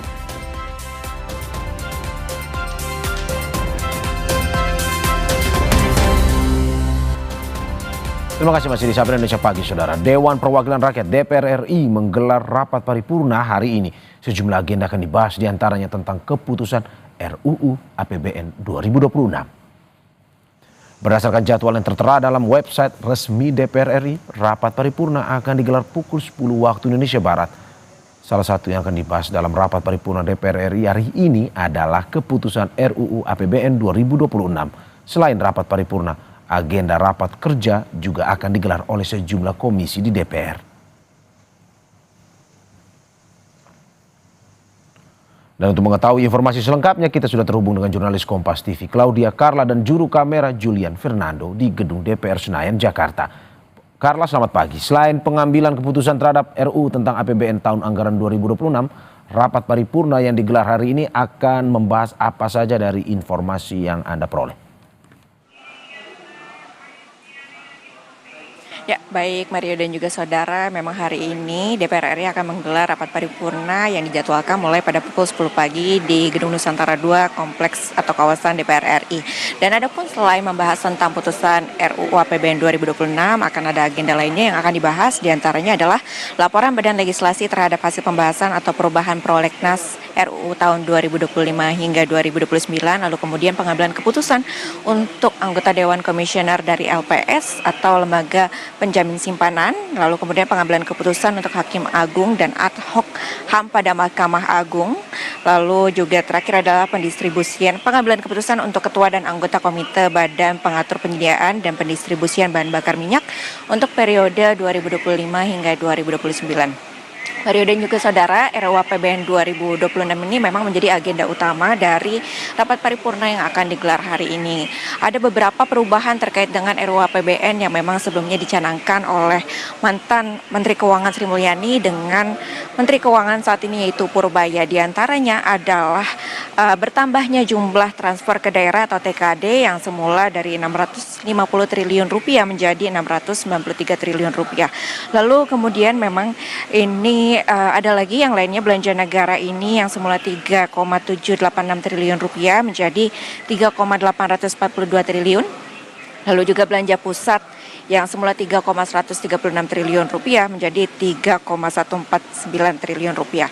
Tentunya penambahan sejumlah dana pada pos-pos ini juga memberikan efek pada keseluruhan RUU APBN 2026. Salah satunya adalah peningkatan defisit ataupun defisit yang melebar yang sebelumnya ini sebesar 2,48% dari produk domestik bruto atau setara 638,8 triliun rupiah yang saat ini menjadi 2,68% ataupun 689,1 triliun rupiah. Namun terkait dengan pelebaran defisit ini, Purbaya memang telah mengatakan sebelumnya tidak perlu khawatir karena memang akan disiasati dengan menerbitkan surat utang ataupun saldo anggaran lebih. Dan terkait dengan hal ini, Menteri Purbaya ini belakangan memang menjadi sorotan karena sekitar 2 minggu menjabat ini telah memberikan beberapa gebrakan. Di antaranya 5 gebrakan yang telah diberikan oleh Menteri Keuangan Purbaya adalah menolak teks amnesti berulang, kemudian menaikkan defisit anggaran yang menjadi 26,8%, lalu kebijakan tarif cukai rokok dan berantas cukai ilegal, lalu kemudian tarik dana MBG yang menganggur dan akan melakukan patroli ke kementerian dan juga menarik uang BI yang akan dipindah ke Himbara sebesar 200 triliun rupiah. Mario. Terima kasih jurnalis Kompas TV Claudia Carla dan juga juru kamera Julian Fernando atas laporannya. Selamat bertugas kembali. Saudara, kita ke informasi selanjutnya. Resmi dipecat dari kader Partai Demokrasi Indonesia Perjuangan anggota DPRD Gorontalo yang viral mau rampok uang negara. Wahyudin Moridu banting setir menjadi penjual es batu. Ini teman-teman semua, pasca tadi diumumkan oleh DPD Perjuangan Provinsi Gorontalo, saya alhamdulillah hari ini sudah diberhentikan dan sudah dicabut KTA-nya oleh DPD Provinsi Gorontalo dan menjalani aktivitas sebagaimana biasa seperti tahun 2019 lalu menjadi pengusaha dan usaha kecil-kecilan. Itulah kegiatan baru Wahyudin Moridu, anggota DPRD Gorontalo, usai dipecat dari jabatannya oleh Partai PDI Perjuangan. Ia banting setir menjadi pelaku UMKM dengan berjualan es. Wahyu dipecat usai ucapannya ingin merampok uang negara sampai miskin viral di media sosial. PDI Perjuangan menilai perilaku Wahyudin yang viral melanggar disiplin partai dan masuk kategori pelanggaran berat. Usai dipecat dari PDIP, Badan Kehormatan DPRD Provinsi Gorontalo menggelar sidang etik di kantor DPRD Gorontalo, namun Wahyudin tak hadir. Ketua Badan Kehormatan DPRD Provinsi Gorontalo bilang sanksi terhadap Wahyu telah diputuskan dan akan dibacakan pada sidang paripurna mendatang. Selanjutnya, PDIP akan melakukan pergantian antar waktu terhadap Moridu dari anggota DPRD Gorontalo. Kebetulan kan yang bersangkutan saudara Wahyu Moridu tidak bisa hadir, sehingga sidang tetap kami jalankan. Ya, beliau tidak bisa dihubungi. Ya. Dan berikut setelah kita bacakan berita acara dan kita sudah sahkan alat bukti, sah untuk menjadi alat bukti, kita telah menjatuhkan sanksi. Wahyu mengaku dirinya menerima keputusan partai yang telah memecatnya dan bilang akan memulai hidup yang baru. Sudah dipecat, saya sudah tidak lagi menggunakan apa-apa dari negara, teman-teman. Teman-teman semua, saya mulai dari nol lagi. Jadi sopir trek lagi. Lewat media sosial, Wahyu mencoba peruntungannya melakoni pekerjaan baru. Ia berjualan lewat live streaming di media sosial. Selain berjualan es, Wahyu juga memutuskan kembali menjadi supir truk. Wahyudin Moridu sebelumnya dilantik sebagai anggota DPRD Gorontalo periode 2024-2029 dan menjadi anggota DPRD Gorontalo termuda karena masih berusia 29 tahun. Kris Kamisma, Kompas TV, Gorontalo. Saudara Menteri Pekerjaan Umum meninjau bendungan Tanju di Kabupaten Dompu, Nusa Tenggara Barat. Kunjungan untuk memaksimalkan fungsi irigasi pertanian di Kabupaten Dompu.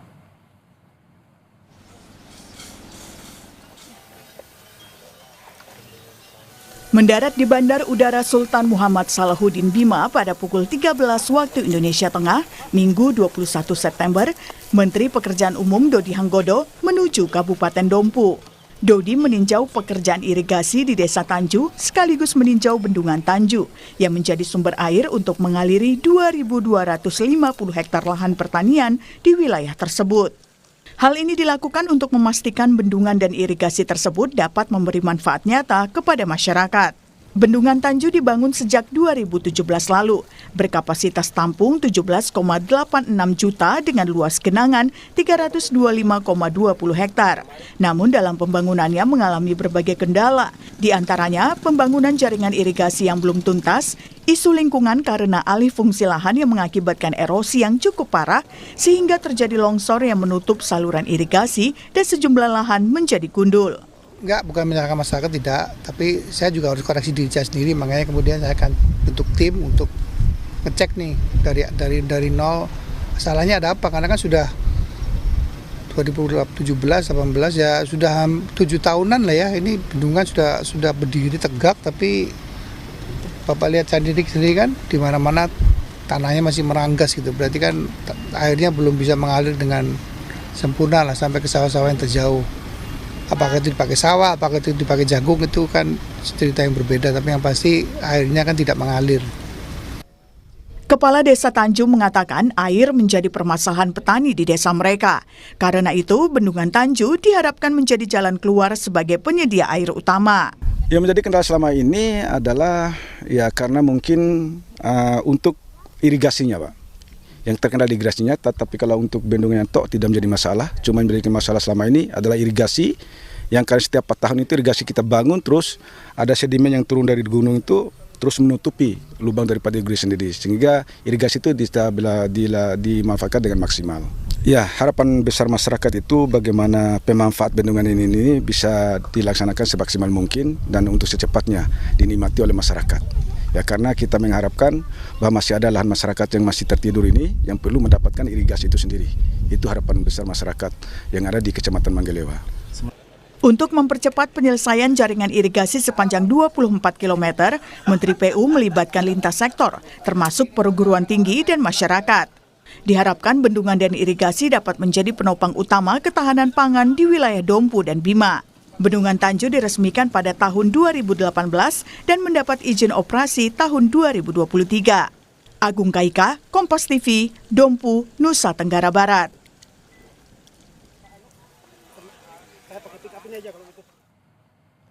Saudara tetap di Sapa Indonesia Pagi, saudara.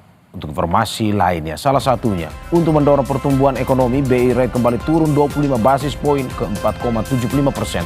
Kebijakan moneter ini juga untuk menjaga stabilitas. Hat-trick BI Rate turun, apa saja asesmen Bank Indonesia. Setelah ini di Kompas Bisnis bersama Kepala Departemen Kebijakan Ekonomi dan Moneter Bank Indonesia, Firman Mokhtar.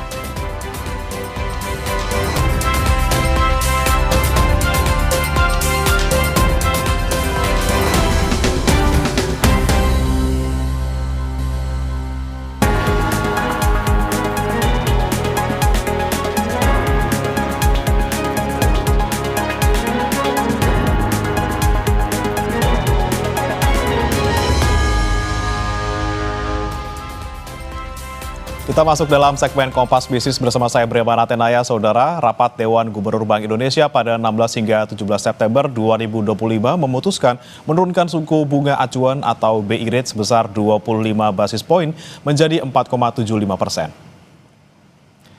Tak hanya BI Rate, BI juga memangkas suku bunga deposit facility sebesar 50 basis points menjadi 3,75% dan lending facility 25 basis points menjadi 5,5%. Keputusan ini sejalan dengan upaya bersama untuk mendorong pertumbuhan ekonomi dengan menjaga tetap rendahnya perkiraan inflasi 2025 dan 2026 dalam sasaran 2,6% plus minus 1% dan stabilitas nilai tukar rupiah sesuai dengan fundamentalnya. Dewan Gubernur Bank Indonesia pada 16 dan 17 September 2025 memutuskan untuk menurunkan BI Rate sebesar 25 basis point menjadi 4,75%, suku bunga deposit facility turun sebesar 50 basis point menjadi 3,75% dan suku bunga lending facility turun sebesar 25 basis point menjadi 5,50%. Keputusan ini sejalan dengan upaya bersama untuk mendorong pertumbuhan ekonomi dengan menjaga tetap rendahnya perkiraan inflasi 2025 dan 2026 dalam sasaran 2,5 plus minus 1% dan stabilitas nilai tukar rupiah sesuai dengan fundamentalnya. Kedepan, Bank Indonesia akan terus mencermati prospek pertumbuhan ekonomi dan inflasi dalam memanfaatkan ruang penurunan suku bunga BI Rate dengan mempertimbangkan stabilitas nilai tukar rupiah. Saudara, bagaimana asesmen perekonomian global dan domestik Indonesia? Bagaimana arah kebijakan moneter dalam respons dinamika perekonomian? Kompas Bisnis akan menanyakannya kepada Kepala Departemen Kebijakan Ekonomi dan Moneter Bank Indonesia, Bapak Firman Muchtar. Selamat pagi, Pak Firman.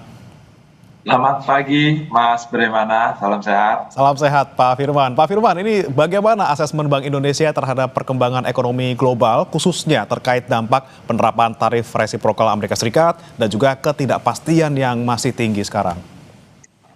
Terima kasih. Kami dalam rapat Dewan Gubernur minggu lalu di hari Selasa dan Rabu memang melihat kondisi global memang masih belum kuat. Pertumbuhan ekonomi berbagai negara maju khususnya memang masih dalam tren melambat dibandingkan tahun 2024. Dampak tarif resiprokal yang dilakukan administrasi Trump ini memang berdampak bagaimana impactnya terhadap bagaimana pergerakan barang dan jasa. Di Amerika Serikat sendiri kami melihat memang masih dalam tren perlambatan juga di berbagai negara lain seperti di Eropa, di Jepang, dan di Tiongkok termasuk di Tiongkok. Satu hal yang agak berbeda memang hanya terlihat dari India yang kami lihat memang mulai sedikit membaik dibandingkan perakiraan kami dipengaruhi oleh bagaimana dampak stimulus fiskal yang diberikan oleh pemerintah India. Secara keseluruhan perkembangan tarif ini ditambah dengan kondisi geopolitik yang masih terus dinamis memang berpengaruh terhadap pergerakan di pasar keuangan global, Mas Bremana. Kita melihat aliran modal ini masih bergerak ke Amerika Serikat. Sementara ke negara emerging market agak sedikit menurun dalam beberapa bulan terakhir. Satu hal, aliran modal mulai bergerak juga terus meningkatkan harga emas yang kita perhatikan meningkat sejalan dengan permintaan global. Oke, itu pengaruh yang kita rasakan di Indonesia ya, Pak Firman. Kemudian bagaimana perkembangan dan juga proyeksi inflasi di negara maju, khususnya di Amerika Serikat dan kaitannya dengan ekspektasi penurunan Fed Funds Rate atau FFR ke depannya, Pak? Secara keseluruhan memang pertumbuhan ekonomi dunia kami perkirakan memang masih akan lebih rendah dari tahun 2024 yang sebesar 24. Kami perkirakan 2025 ini akan bergerak pada kisaran 3,0%. Dan impactnya tentu akan berpengaruh terhadap bagaimana dinamika harga itu sendiri. Harga yang tercermin dari inflasi di banyak negara memang mengalami penurunan, proses disinflasi berlanjut, kecuali di Jepang yang memang masih mengalami peningkatan. Penurunan harga juga terjadi di harga komoditas yang masih terus mengalami perlambatan, termasuk komoditas pangan, komoditas ekspor kita, dan juga dari terkait dengan harga minyak. Perkembangan ini dipengaruhi tentunya bagaimana pertumbuhan ekonomi dunia yang masih belum kuat tersebut. Bagaimana impactnya, dampaknya terhadap FFR seperti disampaikan oleh Mas Bremana tadi, spesifik terhadap Amerika Serikat, pertumbuhan ekonomi yang memang masih belum kuat tersebut berdampak terhadap bagaimana perkembangan dari pasar tenaga kerjanya. Tingkat penganggurannya masih meningkat cukup tinggi, dan ini yang berpengaruh terhadap bagaimana The Fed, Bank Sentral Amerika Serikat, merespon kondisi tersebut. Sementara inflasi Amerika Serikat sendiri memang melambat meskipun terpengaruh oleh dampak dari tarif resiprokal Amerika Serikat. Impact-nya kami sebelum RDG sudah perkirakan akan ada penurunan Fed Fund Rate sebesar 2 kali di tahun 2025 dan di tahun 2026 juga 2 kali. Dan malam hari setelah kita RDG, The Fed memang memutuskan untuk melakukan penurunan Fed Fund Rate-nya 25 basis point. Bahkan dalam perkembangan selanjutnya pasar memperkirakan penurunan bisa berkembang menjadi 2 kali ke depan. Kami terus cermati perkembangan Fed Fund Rate ini, Mas Bremana. Yang menjadi penting adalah tentunya bagaimana impact-nya terhadap yield dari USD Amerika Serikat sendiri yang terus mengalami penurunan, meskipun ke depannya untuk yang 10 tahun kami perkirakan akan kembali naik dipengaruhi oleh defisit fiskal. Ya, baik, FFR masih diperkirakan akan diturunkan lagi gitu ya Pak Firman. Kemudian kalau di dalam negeri sendiri Pak Firman, bagaimana asesmen BI terhadap perkembangan pertumbuhan ekonomi, nilai tukar, kemudian juga inflasi, serta proyeksinya pada semester 2 tahun 2025 dan juga keseluruhan di tahun 2025 ini? Terima kasih Mas Bremana. 3 poin variabel makro yang menjadi pertimbangan Bank Indonesia juga dalam merumuskan kebijakan. Dari sisi pertumbuhan ekonomi, kami melihat memang perkembangan terkini pertumbuhan ekonomi ini memang perlu kita terus dorong. Berbagai indikator dini, tidaknya sampai dengan Agustus dan September lalu memang memperlihatkan bagaimana konsumsi swasta memang perlu kita terus dorong. Berbagai indikator ini memang menunjukkan belum terlalu kuat peningkatannya. Dari sisi investasi, kita melihat memang investasi bangunan sudah mulai meningkat dipengaruhi oleh kebijakan fiskal, sementara investasi non bangunan ini yang perlu kita terus tingkatkan, termasuk bagaimana kita mendorong kawasan ekonomi khusus dan kawasan investasi lainnya. Ini menjadi penting. Yang positif adalah perkembangan dari ekspor kemarin, kita lihat masih mengalami peningkatan, khususnya ekspor non migas, dipengaruhi oleh bagaimana permintaan dari komoditi sektor pertanian, manufaktur, khususnya termasuk CPO dari India tadi seperti kami sampaikan. Secara keseluruhan kami melihat di semester kedua ini harapannya berbagai kebijakan pemerintah, paket program kebijakan yang ditempuh ini bisa mendorong pertumbuhan ekonomi di semester kedua, sehingga keseluruhan tahun 2025 kami kira-kirakan pertumbuhan ekonomi akan sedikit di atas titik tengah kisaran 4,6-5,4. Itu dari pertumbuhan ekonomi. Dari nilai tukar, di tengah ketidakpastian global, kita komit untuk menjaga nilai tukar untuk tetap stabil, terkendali dengan berbagai kebijakan yang ditempuh, termasuk faktor positif dari bagaimana pasokan dari konversi devisa hasil ekspor sumber daya alam yang semakin meningkat dan mendorong stabilitas nilai tukar. Inflasi terakhir di bulan Agustus kemarin terkendali rendah, dan kami perkirakan di 2025-2026 akan bergerak pada kisaran 2,5 plus minus 1, kisaran target yang kita lakukan, bahkan bisa di bawah target titik tengah. Inflasi terakhir 2,31 untuk IHK, indeks harga konsumen. Inflasi inti bahkan juga lebih rendah menjadi 2,17%. Jadi secara keseluruhan demikian Mas Bremana, PDB perlu kita terus dorong, nilai tukar tetap terkendali dan tekanan inflasi sepertinya memang masih rendah. Oke, inflasi diperkirakan antara 2,5% plus minus 1% ya Pak ya. Kemudian pertumbuhan kita harapkan di 4,65. Kemudian bagaimana arah kebijakan moneter dalam respons kondisi perekonomian global dan juga domestik terkini? Jangan dijawab dulu Pak Firman, kita akan bahas usai jeda berikut. Tetap bersama kami di Kompas Bisnis.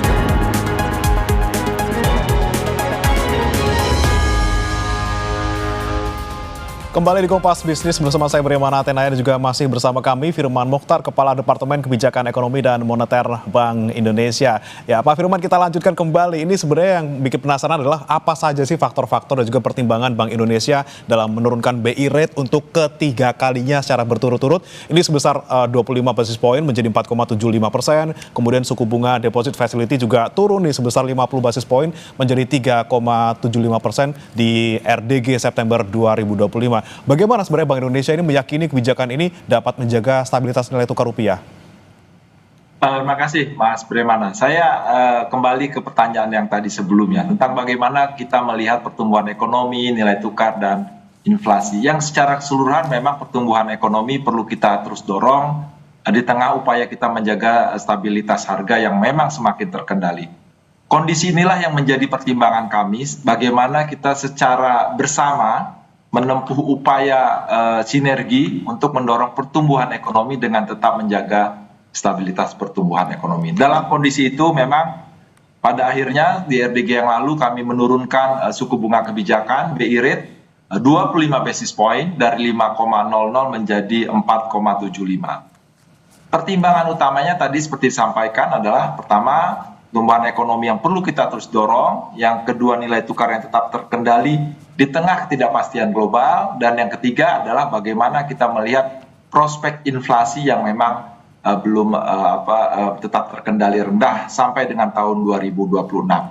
Itu yang pertama. Yang kedua, tentunya kita ingin mendorong hal ini dengan bagaimana secara operasional. Itulah mengapa kami juga memperlebar koridor dari standing facilities seperti disebutkan untuk yang di bawah deposit facilities-nya dari 75 basis point menjadi 100 basis point sehingga angkanya menjadi 375 untuk deposit facilities. Ini adalah cerminan bagaimana kami ingin terus mendorong likuiditas agar mengalir dan pada gilirannya akan berdampak terhadap penurunan suku bunga dan pada akhirnya akan berpengaruh terhadap pertumbuhan kredit dan seterusnya. Satu hal yang menjadi perhatian juga bagaimana kami bagian upaya bersama kita adalah kebijakan likuiditas tadi ditambah dengan kebijakan makroprudensial yang longgar, ini juga akan mendorong bagaimana pertumbuhan terkait dengan penurunan suku bunga, penambahan likuiditas dan pada akhirnya mendorong pertumbuhan ekonomi. Dan terakhir adalah terkait dengan kita tetap dorong juga digitalisasi sistem pembayaran karena bagian dari upaya mendorong pertumbuhan tersebut. Secara keseluruhan Mas Bremana, berbagai upaya kami ini sudah kami lakukan hitung secara terukur sehingga dampak yang terjadi dari sisi suku bunga tetap memberikan imbal hasil yang baik secara keseluruhan terhadap perekonomian, tetap bisa menarik inflows dan pada sisi lain tetap mendorong pertumbuhan ekonomi. Dengan gambaran tersebut kami upayakan nilai tukar tetap terkendali dan tentunya satu hal ini didukung oleh bagaimana kecukupan cadangan devisa kita yang masih tetap baik di bulan September kemarin.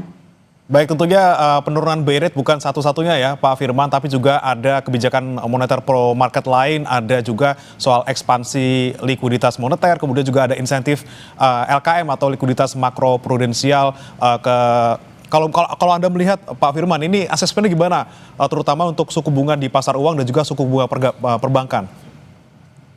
Jadi Mas Bremana, sejauh sebelum kami melakukan penurunan BI rate kemarin dan diperkuat dengan berbagai strategi operasi pro market moneternya, dapat kami sampaikan kami sudah melakukan berbagai kebijakan untuk mendorong pertumbuhan ekonomi secara lebih kuat.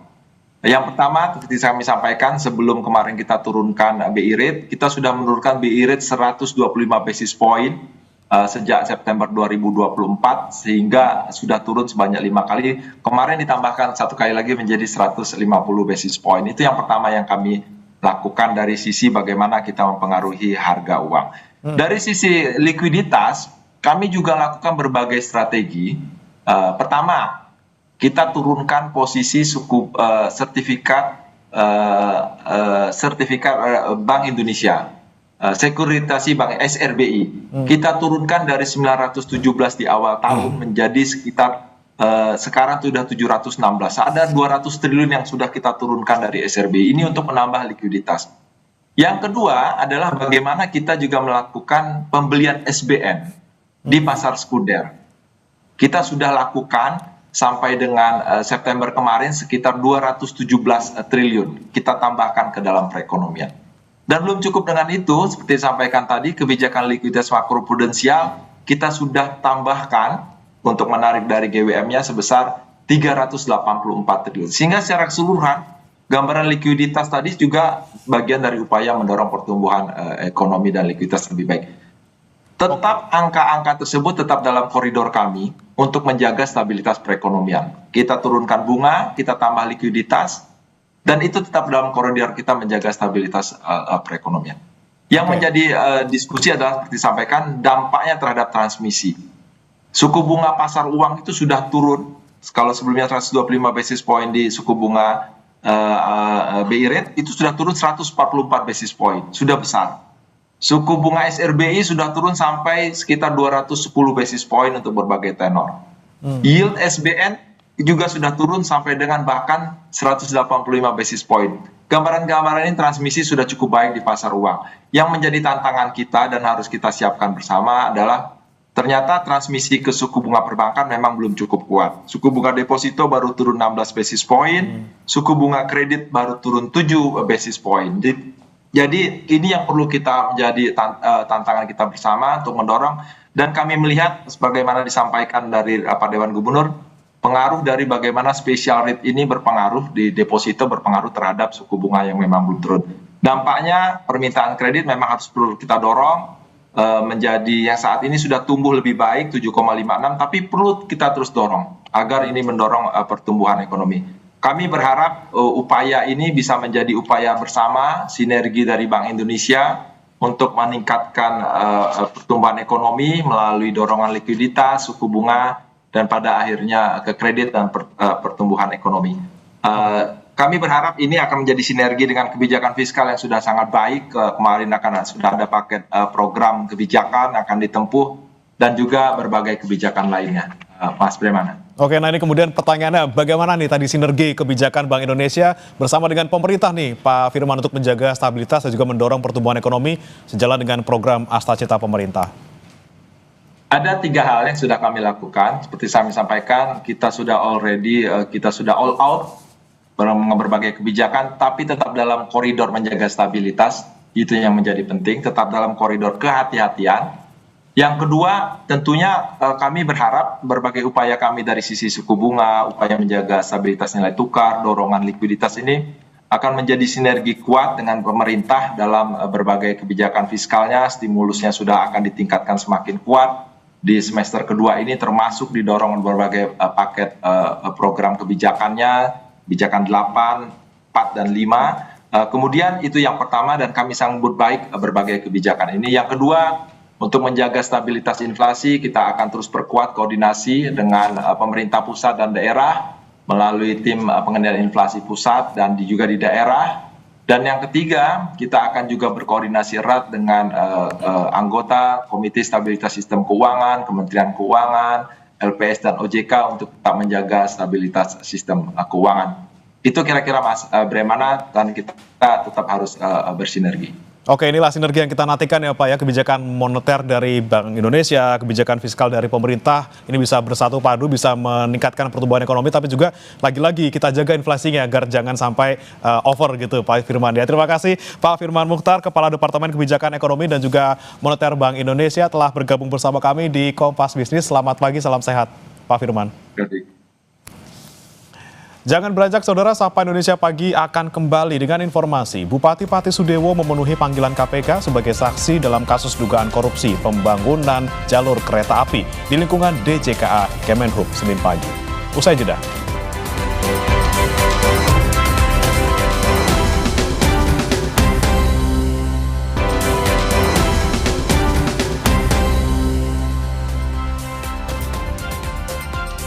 Terima kasih Anda masih bersama kami dalam Sapa Indonesia Pagi. Saudara, Menteri Desa dan Pembangunan Daerah Tertinggal Yandri Susanto mengungkap ada desa di Kabupaten Bogor, Jawa Barat digunakan atau diagunkan, maksud kami, jadi jaminan utang. Desa tersebut sekarang dilelang. Kasus ini diungkap Mendes PDT Yandri Susanto saat rapat kerja dengan Komisi 5 DPR Selasa pekan lalu. Yandri bilang desa yang diagunkan adalah Desa Sukawangi, Kecamatan Sukamakmur, Kabupaten Bogor oleh seorang pengusaha pada tahun 1980. Mendes PDT juga bilang Desa Sukawangi sudah dipasangi plang akan disita, warga desa pun sampai diusir. Yandri pun menyurati sejumlah pihak dan menegaskan tidak boleh ada desa yang dilelang. Desa Sukawangi, Kecamatan Sukamakmur, Kabupaten Bogor. Ini ceritanya lebih seru lagi, Pak. Jadi desa ini berdiri sebelum Indonesia merdeka. Tahun 80 ada seorang pengusaha minjam duit ke bank yang menjadikan agunan desa, Pak. Sekarang desa dilelang. Sudah dikasih plang bahwa akan disita. Saya sudah para pihak, Pak. Nggak boleh di Republik ini ada desa yang dilelang. Udah saya lakukan pendekatan keras ini, Pak. Masa 9+62 rakyatnya akan diusir? Tidak boleh. Di Bogor dekat sama kita. 2 desa menjadi agunan. Jadi bagaimana dulu cek and rechecknya di mana di lapangan? Masa desa dijadikan agunan, Pak? Sementara desa ini sebelum merdeka sudah ada. Ini lucu tapi menyedihkan. Nah, saya kira ini rapat penting ini hari ini legacy buat kita. Desa Sukawangi saat ini mengalami pemekaran jadi 3 wilayah, yakni Desa Sukawangi, Sukaharha, dan Sukamulya. Sekretaris Desa Sukaharja bilang desanya dijadikan jaminan utang oleh seorang pengusaha perkebunan dan sejak tahun lalu Kejaksaan telah memasang pelang penyitaan oleh negara. Desa Sukaharja memiliki 2.700 kepala keluarga. Akibat desa ini diagunkan, pelayanan administrasi menjadi terhambat. Di tahun sebelumnya udah sering ke sini di pihak kejaksaan mengidentifikasi masalah tanah ini dan sampai kepada pemasangan plang-plang yang dilakukan oleh BLBI ya. Pelayanan administrasi menjadi terhambat. Ya biasa kita mudah membalik nama SPPT ke Bapenda, ke UPT Jongo. Sementara sekarang kita harus birokrasinya harus ke BPN dulu. Kita beralih ke sorotan lain, Saudara. Bupati Pati Sudewo memenuhi panggilan KPK sebagai saksi kasus dugaan korupsi pembangunan jalur kereta api di lingkungan DJKA Kementerian Perhubungan pada Senin pagi. Selesai diperiksa KPK selama lebih dari 6 jam, Bupati Pati Sudewo irit bicara. Sudewo hanya memastikan bahwa dirinya diperiksa sebagai saksi di kasus kereta api. Dalam pemeriksaan yang kedua sebagai saksi, KPK mengonfirmasi Sudewo diperiksa terkait pengaturan lelang dan juga fee proyek. Sebelumnya, KPK pernah menyita uang senilai 3 miliar rupiah dari Sudewo terkait dengan dugaan suap proyek pengadaan barang dan jasa di DJKA Kementerian Perhubungan. Saya dimintain keterangan sebagai saksi. Oke, sebagai saksi. Masih terkait apa, Pak? Terkait dengan kereta api. Oke, terkait pengembalian uang atau seperti apa, Pak? Nggak ada pengembalian. Tidak ada pengembalian. Sebelumnya, Saudara, Jumat lalu 19 September, ribuan warga yang tergabung dalam Masyarakat Pati Bersatu kembali berunjuk rasa di depan gedung DPRD. Demonstrasi mendesak Sudewo untuk mundur dari jabatannya. Mereka juga menuntut ketua partai politik mengawal hingga tuntas proses panitia khusus hak angket pemakzulan Bupati Pati Sudewo.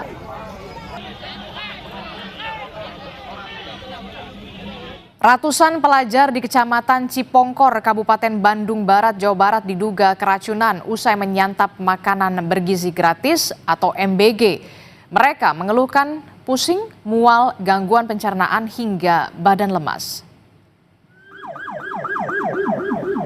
Dengan menggunakan mobil ambulans, korban keracunan usai menyantap makanan bergizi gratis atau MBG terus berdatangan ke GOR Kecamatan Cipongkor, Kabupaten Bandung Barat pada Senin malam. Korban mendapatkan penanganan awal mengalami gejala seperti sesak nafas, mual, dan pusing. Kepala Puskesmas Cipongkor bilang korban dugaan keracunan merupakan siswa dari berbagai tingkatan pendidikan, mulai dari PAUD, SD, MTS, hingga SMA. Sekarang sudah sebaran dari kan tadi siang mah SMK PBB sama yang dari SMP. Sekarang udah masuk ke Darul Fikri MA. Terus sekarang udah masuk lagi ke SMP IT. Jadi sekarang mah banyak sekali yang berdampaknya gitu. Kalau SD ada nggak Bu? SD ada, SD Ciparinya situ ada. Berarti jenjang sekolahnya dari SD, SMP, SMA? Dari PAUD, barusan dari PAUD juga ada. Ketua DPR RI Puan Maharani meminta pemerintah melakukan evaluasi total terhadap pelaksanaan program MBG pasca kasus keracunan menimpa sejumlah siswa. Kata Puan, hal itu perlu dilakukan agar tidak ada lagi siswa yang dirugikan dalam program MBG. Sebelumnya, saudara, siswa di sejumlah daerah diduga keracunan usai menyantap menu makan bergizi gratis. Ya, harus selalu dilakukan evaluasi untuk bisa ditindaklanjuti untuk bisa pelaksanaannya di lapangan bisa menjadi lebih baik dan jangan sampai kemudian anak-anak yang kemudian dirugikan. Jadi memang tidak mudah untuk melaksanakan hal tersebut karenanya memang pihak-pihak yang terkait harus bisa melakukan evaluasi total. Saudara, Presiden Prabowo menjadi salah satu pemimpin negara yang berpidato di konferensi tingkat tinggi PBB untuk penyelesaian damai masalah Palestina. Informasi selengkapnya akan kami hadirkan sesaat lagi.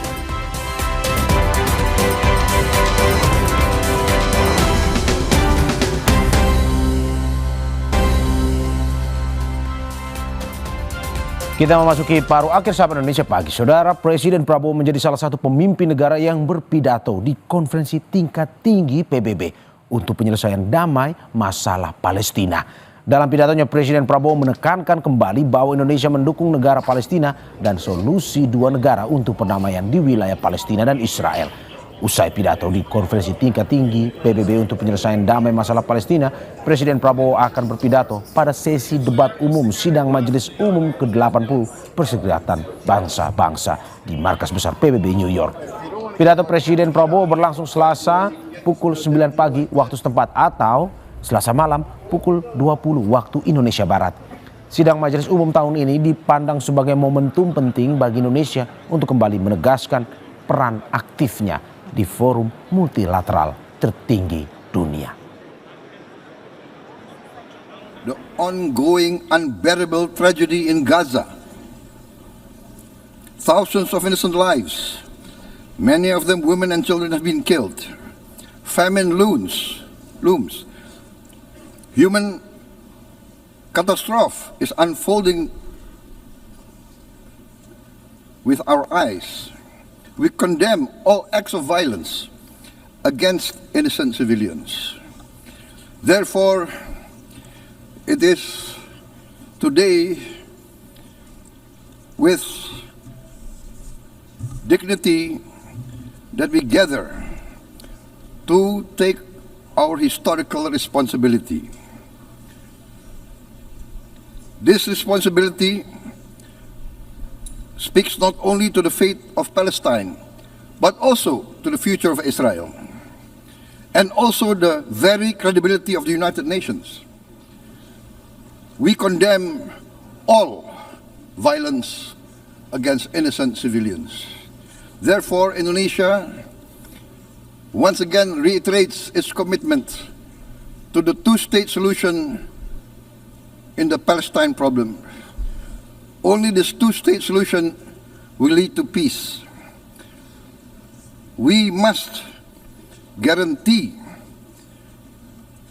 statehood for Palestine, but Indonesia also declares that once Israel recognizes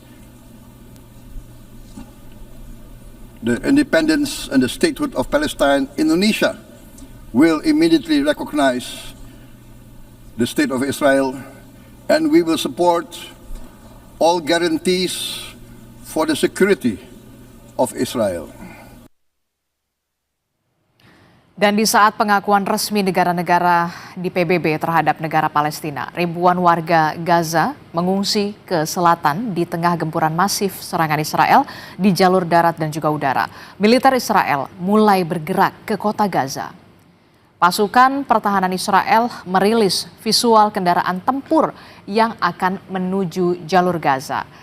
Cemas dengan keselamatan, warga Palestina meninggalkan Gaza hanya dengan berjalan kaki sambil membawa anak-anak mereka tanpa tujuan yang jelas.